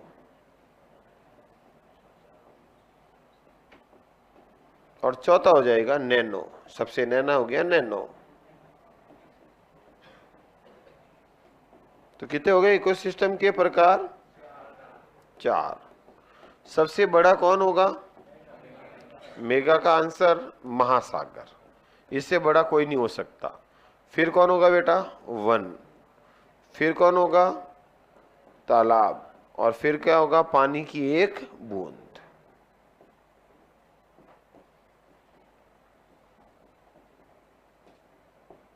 लिखो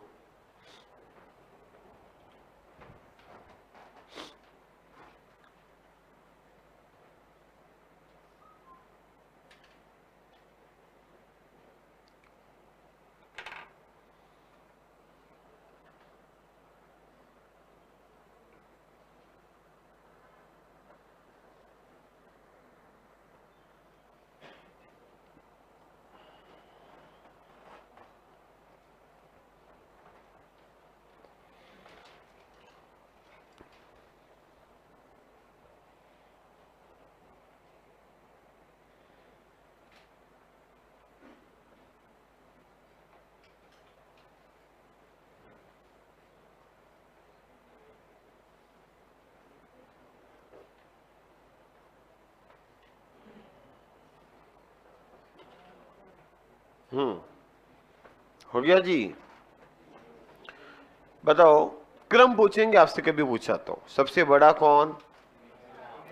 महासागर भी एक इकोसिस्टम है, और छोटे से छोटा पानी की बूंद भी एक इकोसिस्टम। कैसे? बताओ, इकोसिस्टम का मतलब क्या होता है? सजीव और निर्जीव। तो पानी की बूंद में हजारों सूक्ष्म जीव, बैक्टीरिया, वायरस हो सकते हैं, और पानी निर्जीव है ही है, तो हो गया ना निर्जीव सजीव घटक। और बड़े से बड़ा महासागर, जहां सबसे ज्यादा जैव विविधता पाई जाती। प्रश्न ये भी पूछते, सबसे ज्यादा जैव विविधता कहाँ होती है? सबसे ज्यादा जीव कहाँ पाए जाते हैं? महासागर। अच्छा, तालाब बड़ा है या वन? क्यों? क्योंकि वन के अंदर तालाब होता है, तालाब के अंदर वन नहीं होता है। कभी कंफ्यूज हो जाओ तो ऐसे याद रखना, एक जंगल में, एक वन में, जंगली हो एक तरह से, कई सारे तालाब हो सकते हैं, पर एक तालाब में वन नहीं हो सकते। तो बड़ा कौन हुआ? वन नहीं हुआ। अरे भाई, घर बड़ा है या कमरा? वही वाली बात हुई ना, एक मकान में कई रूम हो सकते हैं, एक रूम में एक मकान नहीं हो सकता। वही तरह एक वन में कई सारे तालाब हो सकते, तो बड़ा कौन हुआ? वन। अजय का कंफ्यूजन दूर। और पानी की बूंद तो सबसे नैनी है ही, इसमें कोई डाउट नहीं, इसलिए नैना। नैनो मतलब नैना, बस याद रह जाएगा। तो बड़े से बड़ा महासागर और छोटे छोटी पानी की एक बूंद भी क्या कहलाती है? इकोसिस्टम। कोई दिक्कत? याद हुआ? तो लिखो कंपोनेंट्स ऑफ इकोसिस्टम।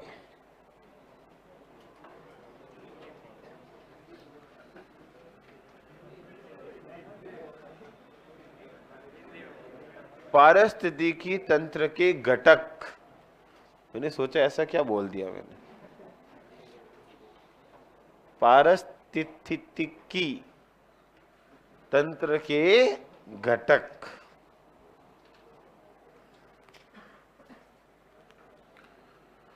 बताओ मित्रों, पारिस्थितिकी तंत्र के घटक कितने होते हैं?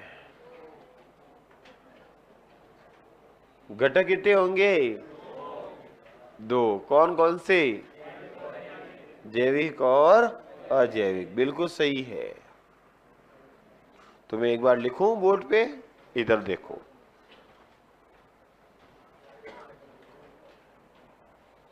मित्रों, हम किसकी बात कर रहे हैं ये तो आपको पता है ना?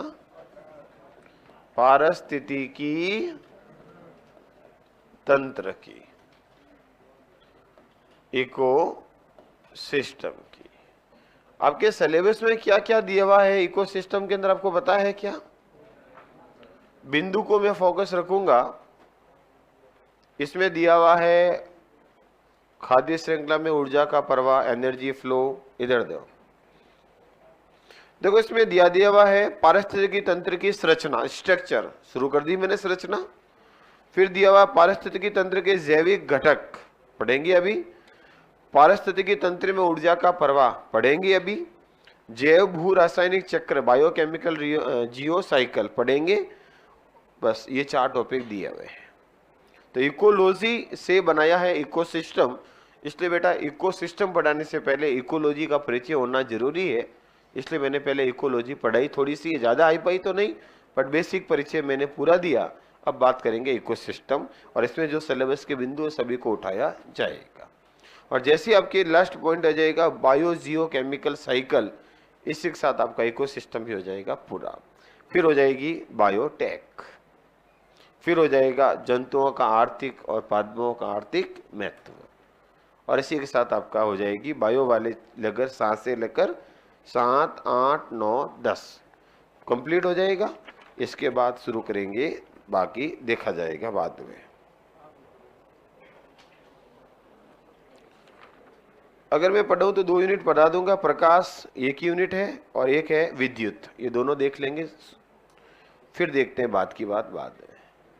पहले इनको तो पूरा किया जाए, पहले ज्यादा नहीं बोलना अच्छा नहीं रहता। लिखो इकोसिस्टम। तो बातें बातों में कोर्स करा रहा हूं मैं आपका तुरंत प्रभाव से, और आराम से भी हो रहा है। और घर जाके पढ़ना तो आपको पड़ेगा, इसका कोई इलाज नहीं है किसी के पास। पढ़ना क्या ये मैं लिखा दूंगा। इतना लिखा दूंगा कि 12th की किताबें कवर हो जाए, इधर उधर आपको भटकने की बिल्कुल जरूरत नहीं रखूंगा।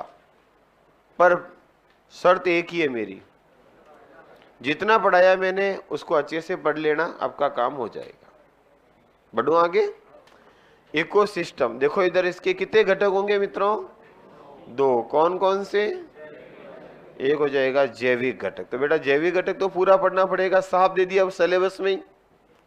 इकोसिस्टम के जैविक घटक साफ लिख दिया, तो इसको अच्छे से पढ़ना है अपन को। जैविक घटक जिसको अपन क्या बोलते हैं मित्रों? Biotic factor.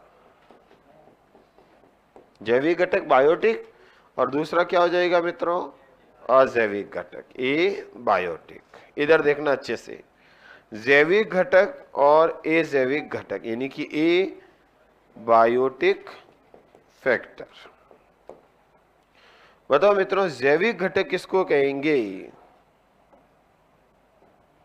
जैविक घटक किसको कहेंगे? जो जीवित है।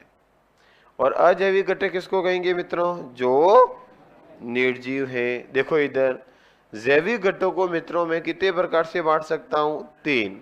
कौन कौन सा? उत्पादक। दूसरा कौन सा होगा बेटा? उपभोक्ता। और तीसरा कौन सा होगा? अपघटक। और उपभोक्ता कितने प्रकार के होंगे बेटा? 3। कौन कौन से? प्राथमिक, द्वितीयक, और याद करो बेटा 10वीं क्लास के वो पल, 10वीं का सबसे लास्ट चैप्टर था इकोसिस्टम। 10th क्लास में पढ़ा था आप लोगों ने, सबसे लास्ट टॉपिक यही था। और अजैविक घटक में लिख देता हूं प्रकाश सबसे मुख्य, फिर होगा बेटा तापमान, फिर होगा जल, फिर हो जाएगा मिट्टी, और फिर अन्य तो कहीं सारे होते हैं। चलो एक बार नोट करो, फिर मैं इनको समझाता।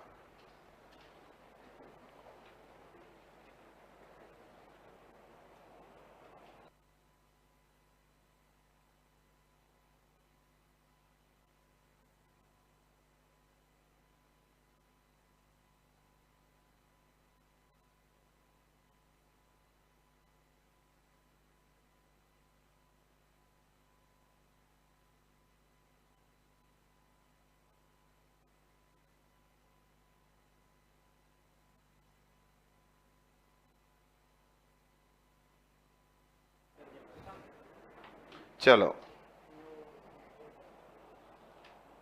तबीयत का ध्यान रखो भाई, मौसम बड़ा खराब है। तेरे क्या हुआ? वायरल है, इन्फेक्शन हो सकता है। बेटे मजे ले रहे मास्टर के भी। एक का तो मुझे लग ही गया, चेहरा देख के पता चल जाता है।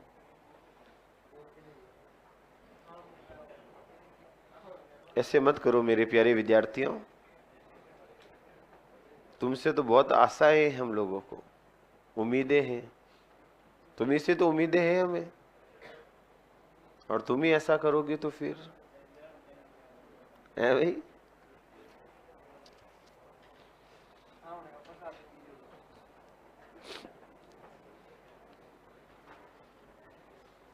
चलो आगे। अच्छा रुकना पड़ेगा, लिख दो लिख दो। लिखने के लिए तो लिखा है मैंने।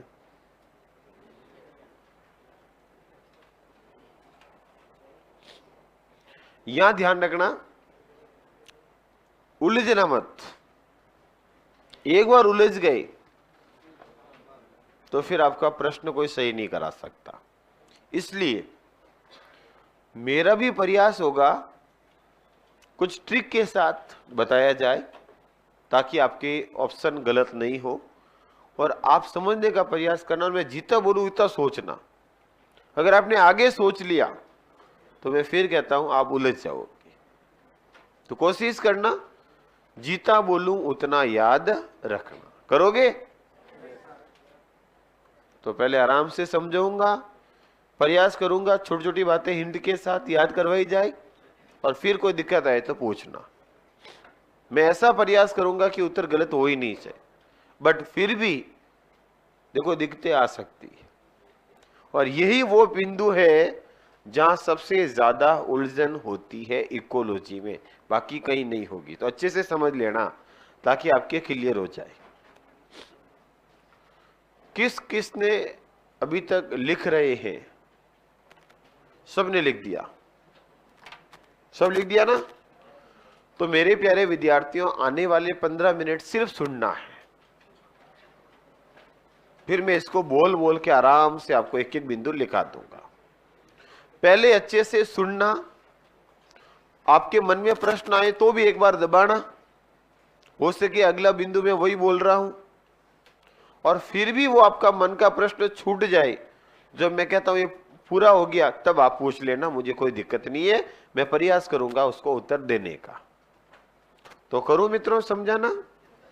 चलो ध्यान रखना, इकोसिस्टम शब्द और इकोलॉजी शब्द में फर्क है, पहले तो ये ध्यान रखना अच्छे से।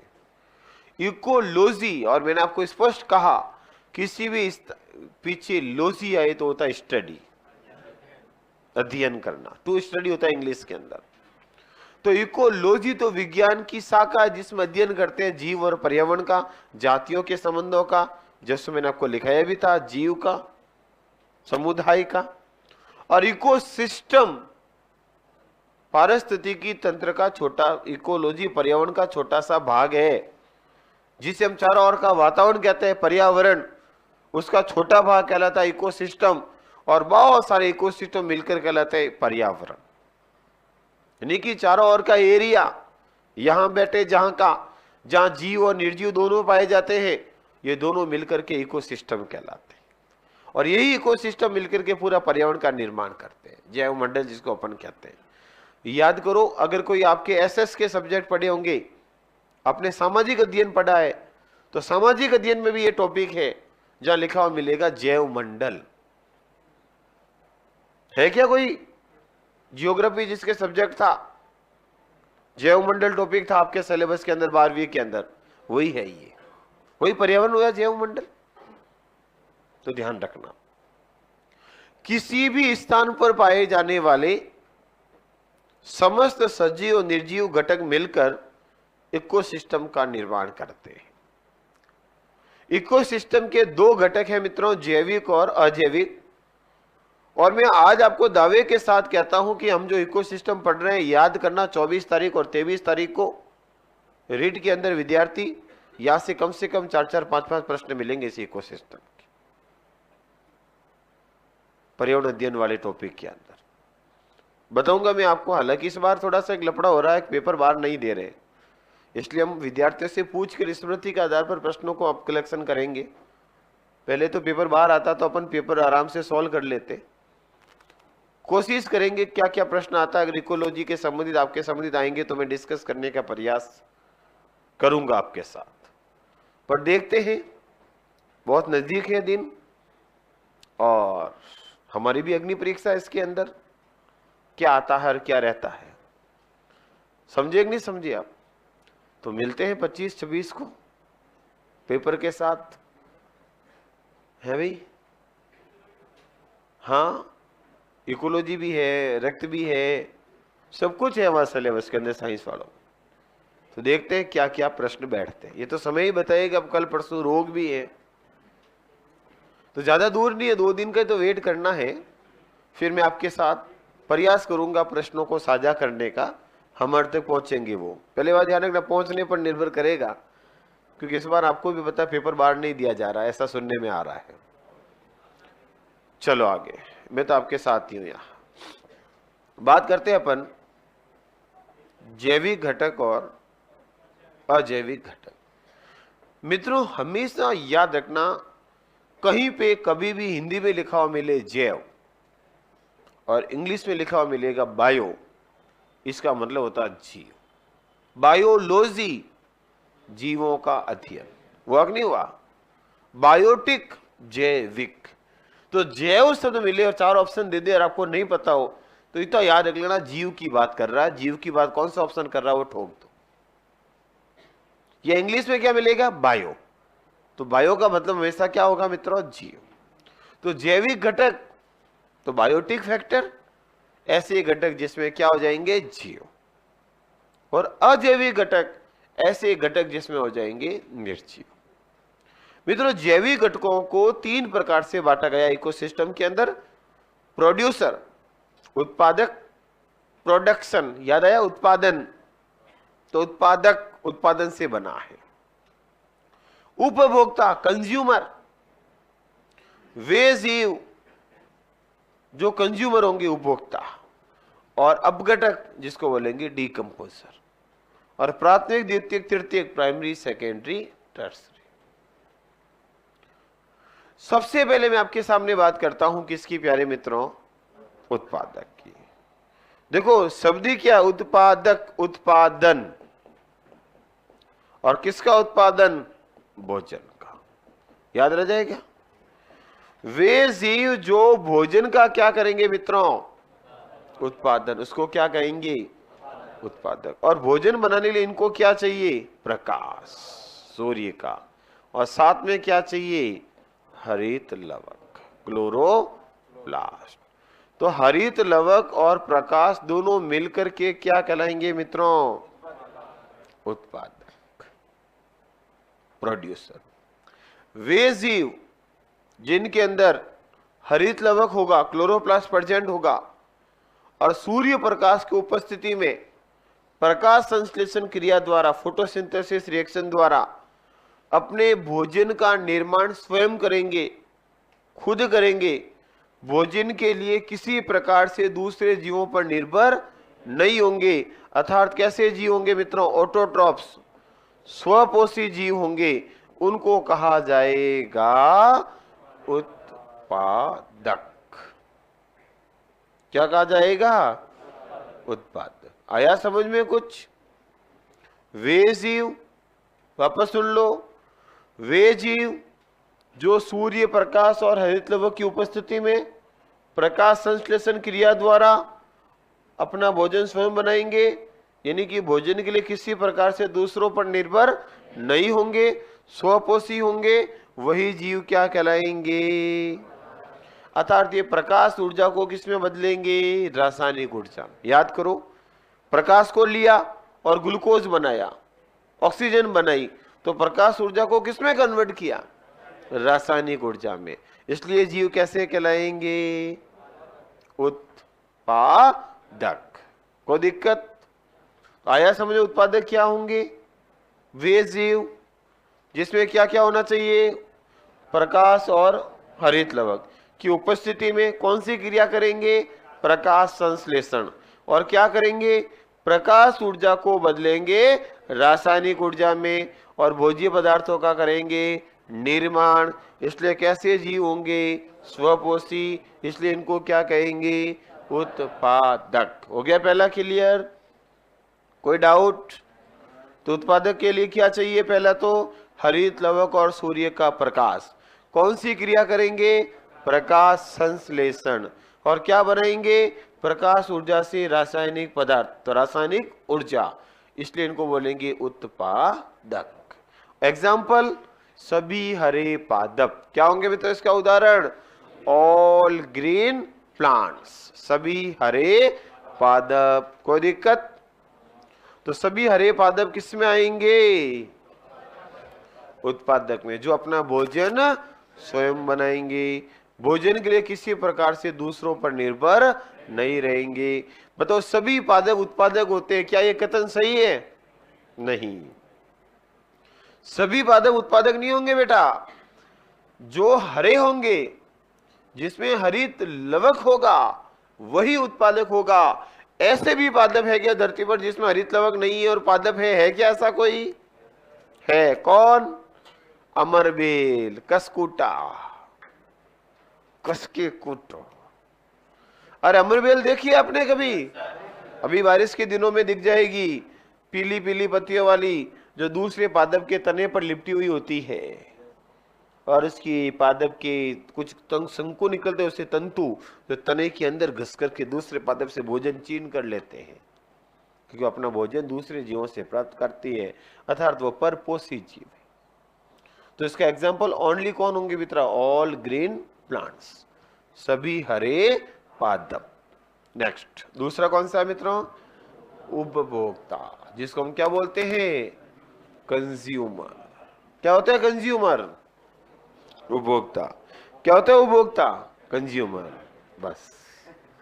वे जीव जो अपना भोजन स्वयं नहीं बना सकते, भोजन के लिए दूसरों जीवों पर निर्भर रहेंगे। अर्थात कैसे जीव मित्रों? परपोषे, हेटेरोट्रॉप्स। और इसको कितने प्रकार से बांटा? 3। कौन कौन सी? प्राथमिक, द्वितीयक और तृतीयक। प्राथमिक कौन होंगे? वे जीव। प्राथमिक होंगे वे जीव जो अपना भोजन केवल और केवल पेड़ पौधों से अर्थात उत्पादक से प्राप्त करते हैं, वो कहलाएंगे कौन से जीव? प्राथमिक उपभोक्ता अर्थात शाकाहारी। कौन से जीव? शाकाहारी। अब याद रखना, यह कॉमन सेंस काम करेगा इन तीनों में। अगर यहां पर आपने घोटाला किया तो पूरी इकोलॉजी फ्री। इसलिए ढंग से सुनना, जो केवल घास फूस खाता है वो क्या कहलाएगा? उत्पादक। जैसे प्राथमिक उपभोक्ता, जैसे गाय, भैंस, हिरण, खिरगुड़ा, खरगोश, बकरी। कुल मिला के मैं आपके सामने 100 एग्जाम्पल बोल दूं और उसने 101वां पूछ लिया तो भरोसा है क्या? इसलिए आपको 4 ऑप्शन में क्या लगाना पड़ेगा? कॉमन सेंस, कि कौन केवल घास फूस खाता है। इतना तो आपको थोड़ा बहुत तो रखना पड़ेगा याद। क्या सर वही तो नहीं है, बाकी सब है। इतना तो कॉमन सेंस है ना। 4 ऑप्शन से आइडिया लग जाएगा ना कौन घास खाता है कौन नहीं खाता। बस क्लियर। तो पहले कौन से जीव होंगे? जो केवल क्या खाते हैं? घास फूस, यानी कि केवल भोजन किससे प्राप्त करते हैं? पेड़ पौधों से अर्थात किससे? उत्पादक से। वो क्या कहलाएंगे? प्राथमिक उपभोक्ता। कोई दिक्कत प्राथमिक उपभोक्ता में? चलो आगे। अब ढंग से सुनना और थोड़ा सा मन में प्रश्न है तो दबा के रखना। अब आएगा प्रश्न। बेटा, द्वितीय उपभोक्ता वो जीव होते हैं जो अपना भोजन प्राथमिक उपभोक्ता से प्राप्त करते हैं और स्वयं किसी और का भोजन बनते हैं और ये दूसरे जीवों को खाते हैं। जैसे, और इनकी प्रवृत्ति होती है मांसाहारी। कुत्ता, बिल्ली, भेड़िया, लोमड़ी, चूहा, सांप, छिपकली, ये सब किस में आएंगे? द्वितीय उपभोक्ता। रुको जरा, सब्र करो। याद रखना, द्वितीय उपभोक्ता में कौन आएंगे? ऐसे मांसाहारी जो अपना भोजन उपभोक्ता से इनसे प्राप्त करेंगे, स्वयं किसी और का भोजन बनेंगे। और तृतीय उपभोक्ता में वे जीव आएंगे जो अपना भोजन इन दोनों से प्राप्त करते और खुद किसी का भोजन नहीं बनते।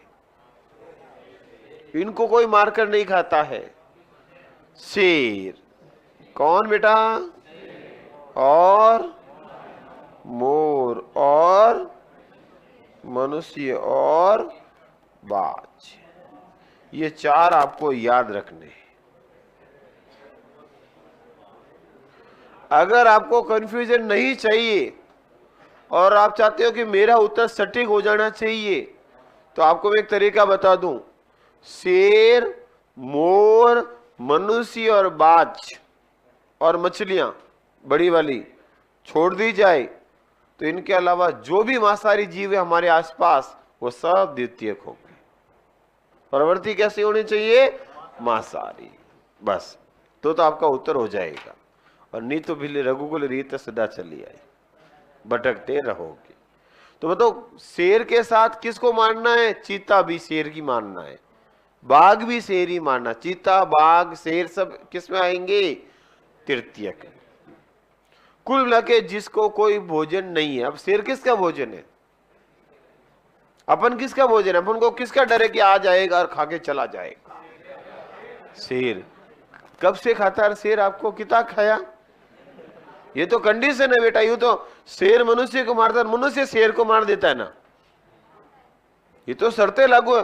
ये तो मोरिया कभी कभी कुत्ता भी खा जाता है, पर हमेशा कुत्ता मैं तो मोरिच खाऊंगा, ऐसा नहीं। मेरे कहने का मतलब समझ गए होंगे आप। कुछ शर्तें बेटा, कुछ स्टार तो हमेशा होता है, कहना छूट छूट जाके गए इनका स्टार, शर्तें लागू। क्या 2 खरीदोगे तो छूट, समझ गए मेरे बात। जैसे कहते हैं ना 1 खरीदो 2 फ्री पाओ, तो कितना % छूट हुई?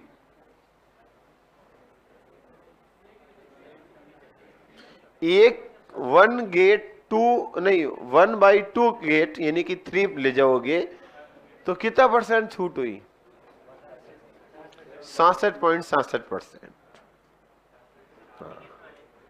वो आप मैथ्स वाले जाना, रीजनिंग वाले जाना।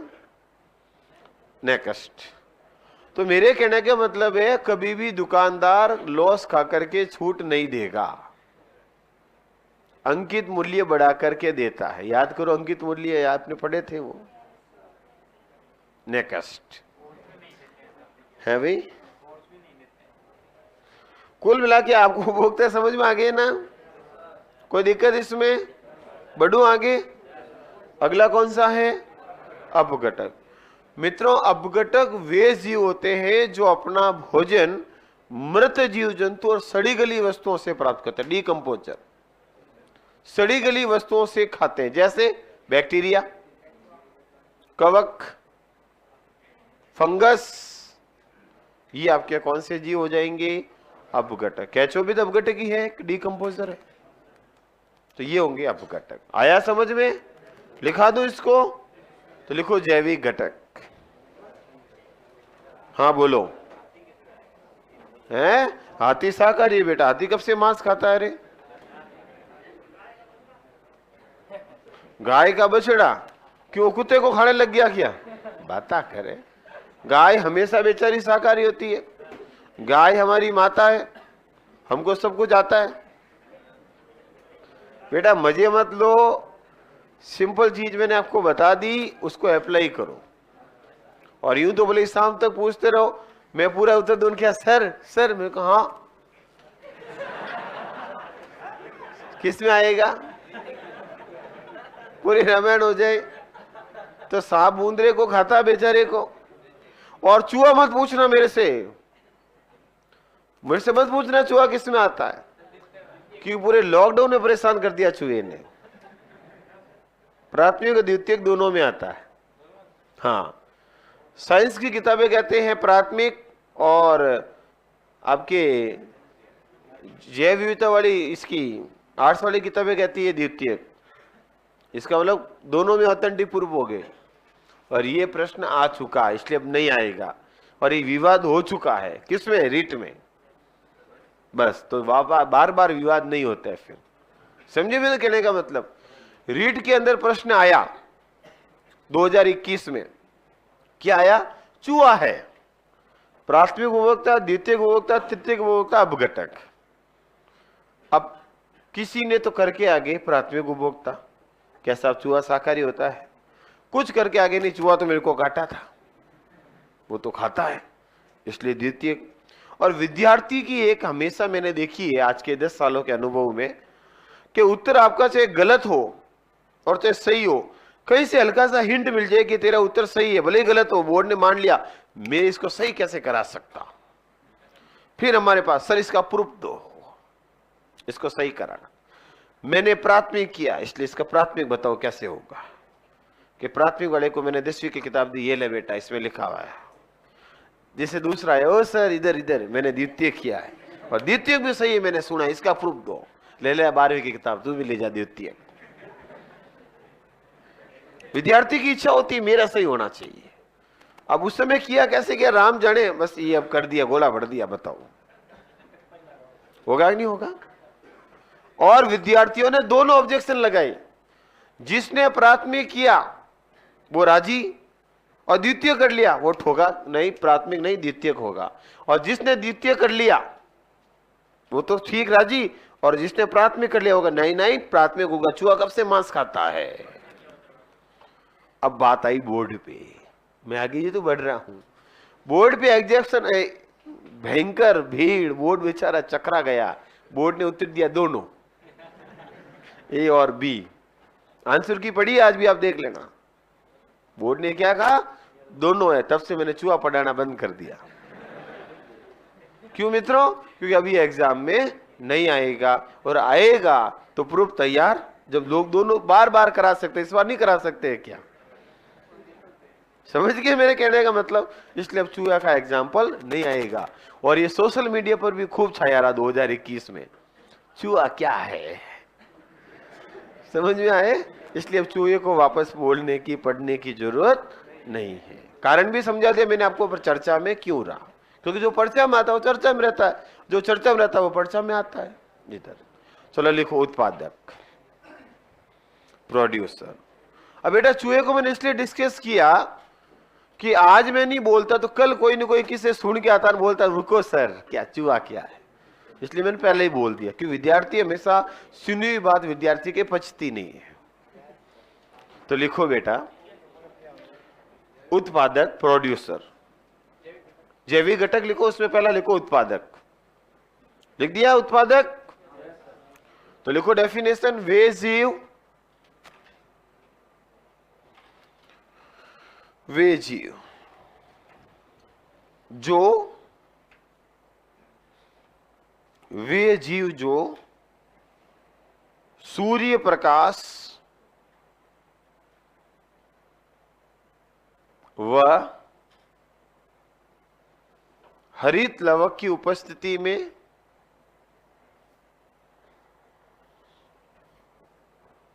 सूर्य प्रकाश व हरित लवक की उपस्थिति में प्रकाश संश्लेषण क्रिया द्वारा, प्रकाश संश्लेषण क्रिया द्वारा अपना भोजन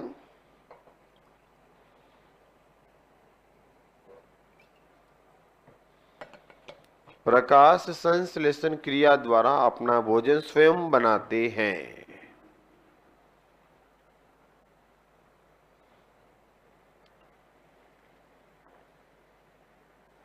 अपना भोजन स्वयं खुद बनाते हैं।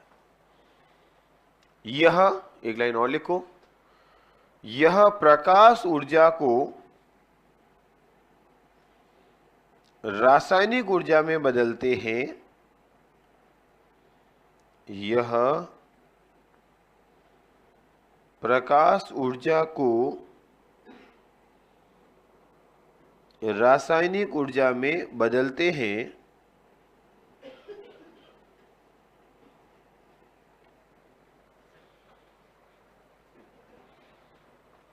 लिखा? क्या लिखा मित्रों? प्रकाश ऊर्जा को रासायनिक ऊर्जा में बदलते हैं। इस कारण इन्हें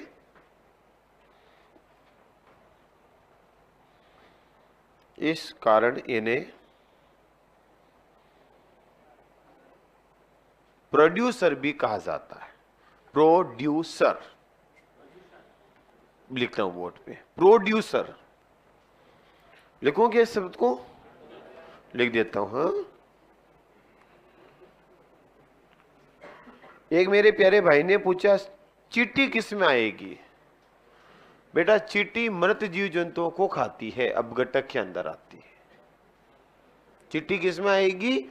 अपघटक में। याद करो, कीड़े मकोड़े हमेशा, कीट किसको खाते हैं? मृत जीव जंतु को। याद करो वो पल।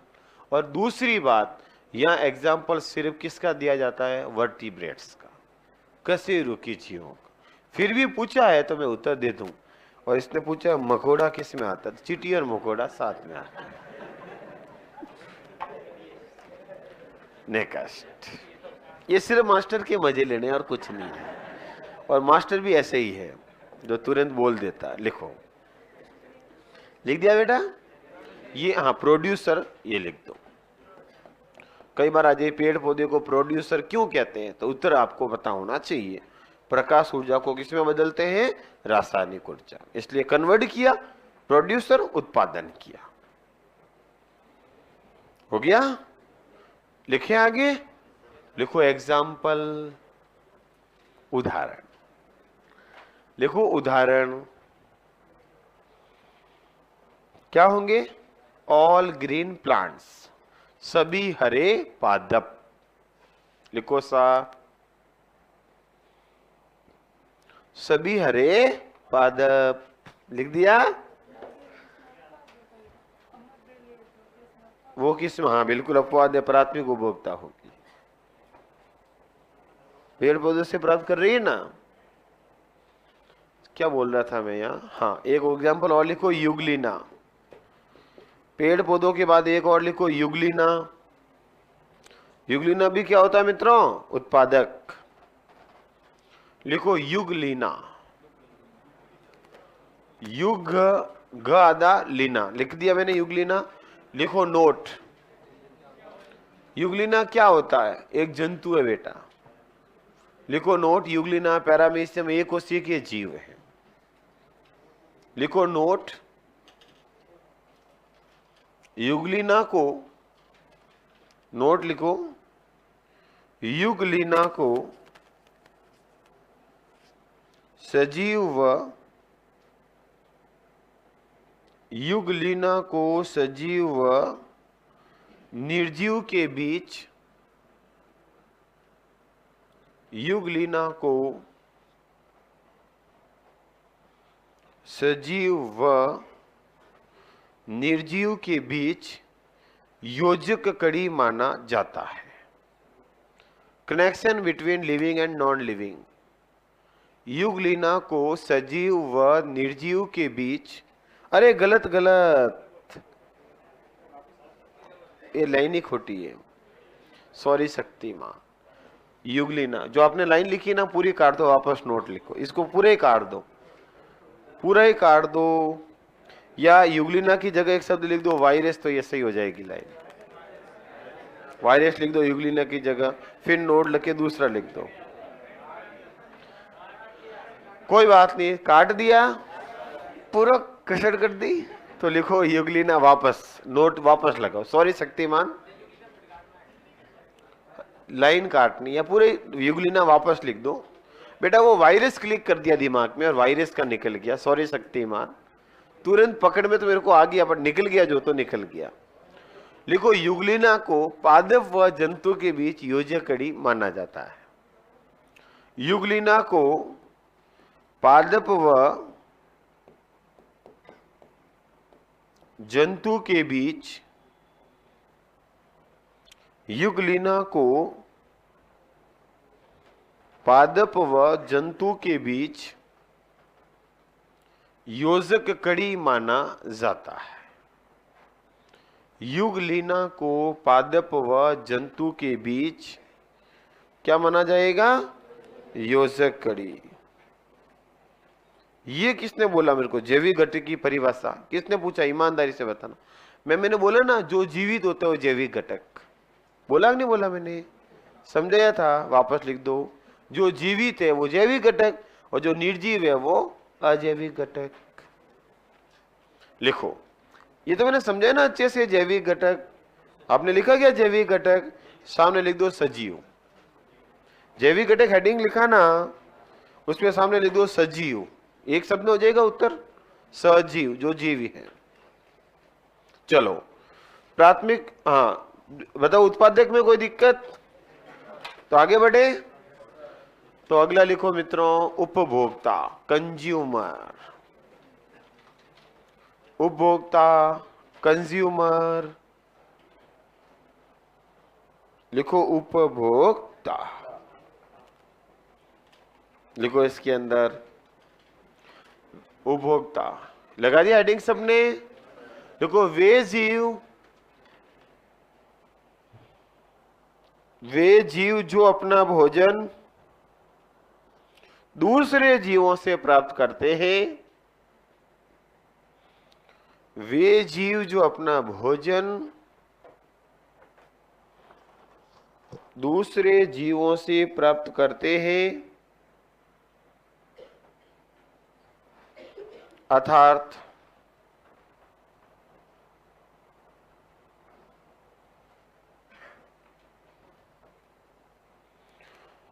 वे जीव जो अपना भोजन दूसरे जीवों से प्राप्त करते हैं, अर्थात हिट्रोट्रॉप्स, परपोषी जीव, अर्थात परपोषी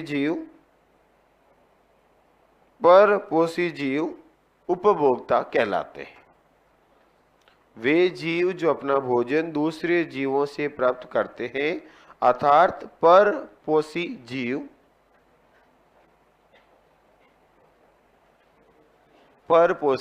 जीव उत्पादक कहलाते हैं। देखो, इन्हें 3 भागों में बांटा गया। इन्हें 3 भागों में बांटा गया है। कितने भागों में बांटा मित्रों इसको? 3। कौन कौन से? तो लिखो प्राथमिक उपभोक्ता, पहला लिखो प्राथमिक उपभोक्ता, प्राइमरी कंज्यूमर। किसको कहेंगे प्राथमिक उपभोक्ता? हाँ, लिखो वे जीव जो अपना भोजन केवल उत्पादक अर्थात वे जीव जो अपना भोजन केवल उत्पादक अर्थात पेड़ पौधों से प्राप्त करते हैं। वे जीव जो अपना भोजन केवल उत्पादक अर्थात पेड़ पौधों से प्राप्त करते हैं। केवल किससे करेंगे मित्रों? पेड़ पौधों से प्राप्त करते हैं। अपना भोजन केवल पेड़ पौधों से प्राप्त करते हैं। उदाहरण लिखो, शाकाहारी जीव, जैसे शाकाहारी जीव जैसे 1-2 नाम लिख दो। गाय, भैंस, हिरण, खरगोश। गाय, भैंस, हिरण, खरगोश, बकरी, तू भी राजी रे, बकरी आदि कर दे भाई। कितना भी लिखा है, थोड़ा कॉमन सेंस चलेगा यहाँ तो। नेक्स्ट, अगला लिखो द्वितीयक उपभोक्ता। द्वितीयक उपभोक्ता लिखो, द्वितीयक उपभोक्ता वे जीव, द्वितीयक उपभोक्ता वे जीव जो अपना भोजन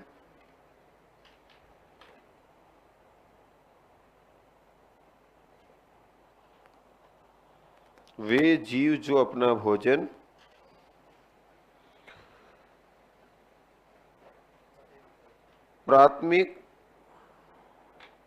उपभोक्ता से प्राप्त करते हैं, प्राथमिक उपभोक्ता से प्राप्त करते हैं तथा स्वयं किसी और का भोजन बनते हैं, तथा स्वयं खुद तथा स्वयं किसी और का भोजन बनते हैं, तथा स्वयं किसी और का भोजन बनते हैं, तथा स्वयं किसी और का भोजन बनते हैं। जैसे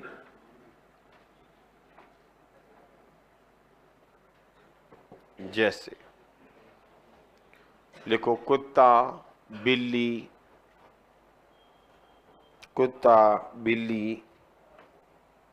भेड़िया, सांप, छिपकली, मेंढक, सांप, छिपकली, मेंढक आदि। सांप, छिपकली, मेंढक आदि। फिर लिखो तृतीयक उपभोक्ता।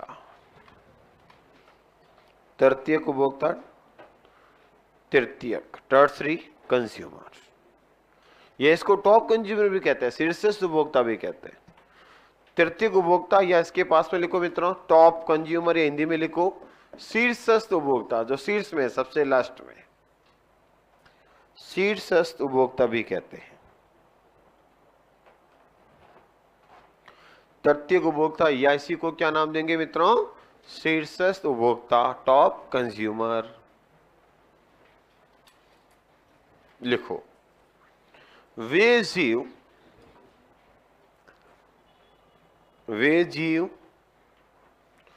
जो अपना भोजन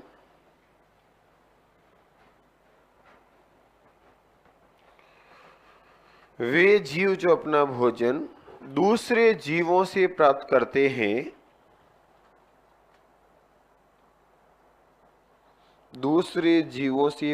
करते हैं, लेकिन यह किसी का भोजन नहीं बनते, लेकिन यह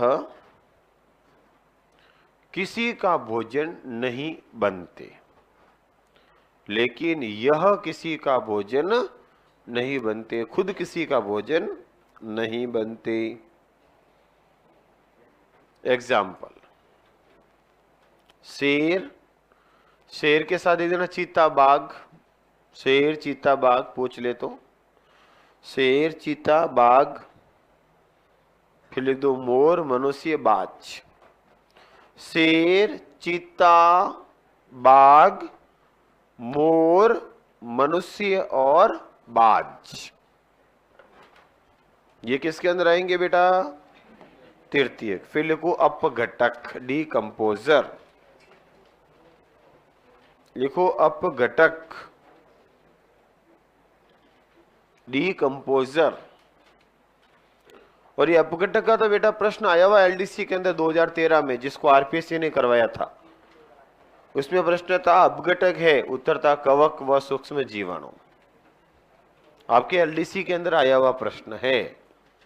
लिखो अपघटक, डीकंपोजर। लिखो इसमें वे जीव जो अपना भोजन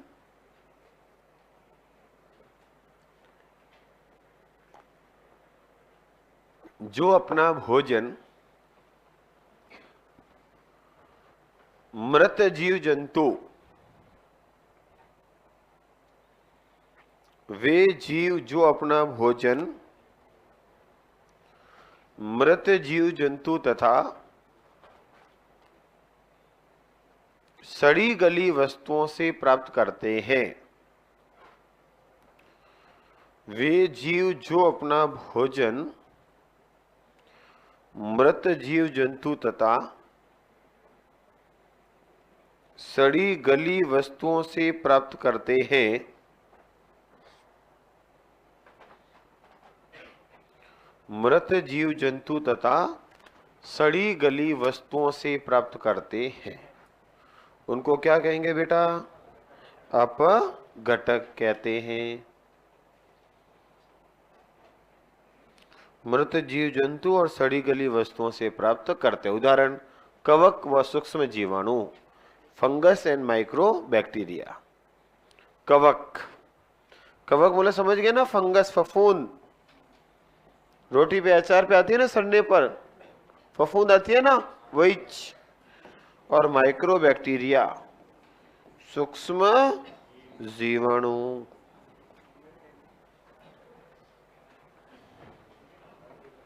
है भाई। गिद्ध भी अपघटक होता है। गिद्ध मृत जंतु को खाता। गिद्ध अब तो लुप्त प्रजाति हो गई एक तरह से। गिजड़ा कहते थे ना, गिद्ध। पहले याद करो, गांव में कोई गाय भैंस मरती थी तो बहुत सारे गिद्ध का झुंड आता था और खा करके चला जाता था। आजकल तो गिद्ध है ही नहीं, ये लुप्त होने की प्रजाति के कगार पर है, बहुत कम संख्या है। कौवा मांसाहारी है बेटा, मृत जीव जंतु को खाता है, मांसाहारी प्रवृत्ति का है।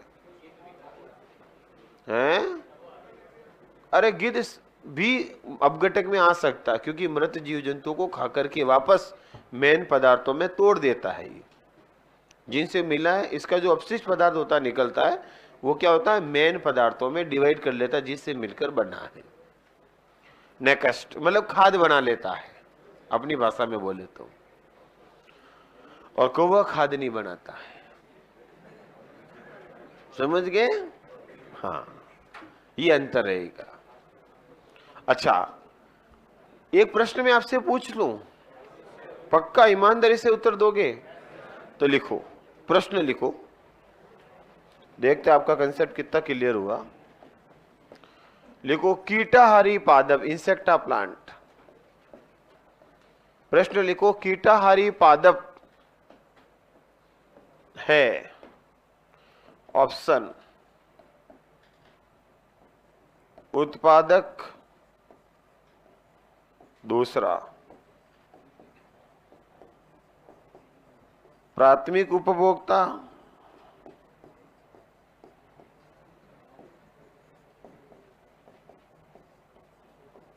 द्वितीयक उपभोक्ता,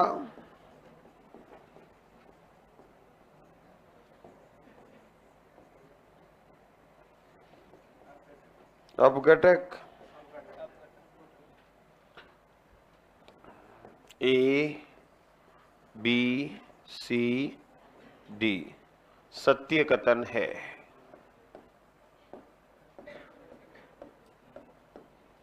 एक व दो, एक व तीन, एक केवल एक, या एक दो तीन।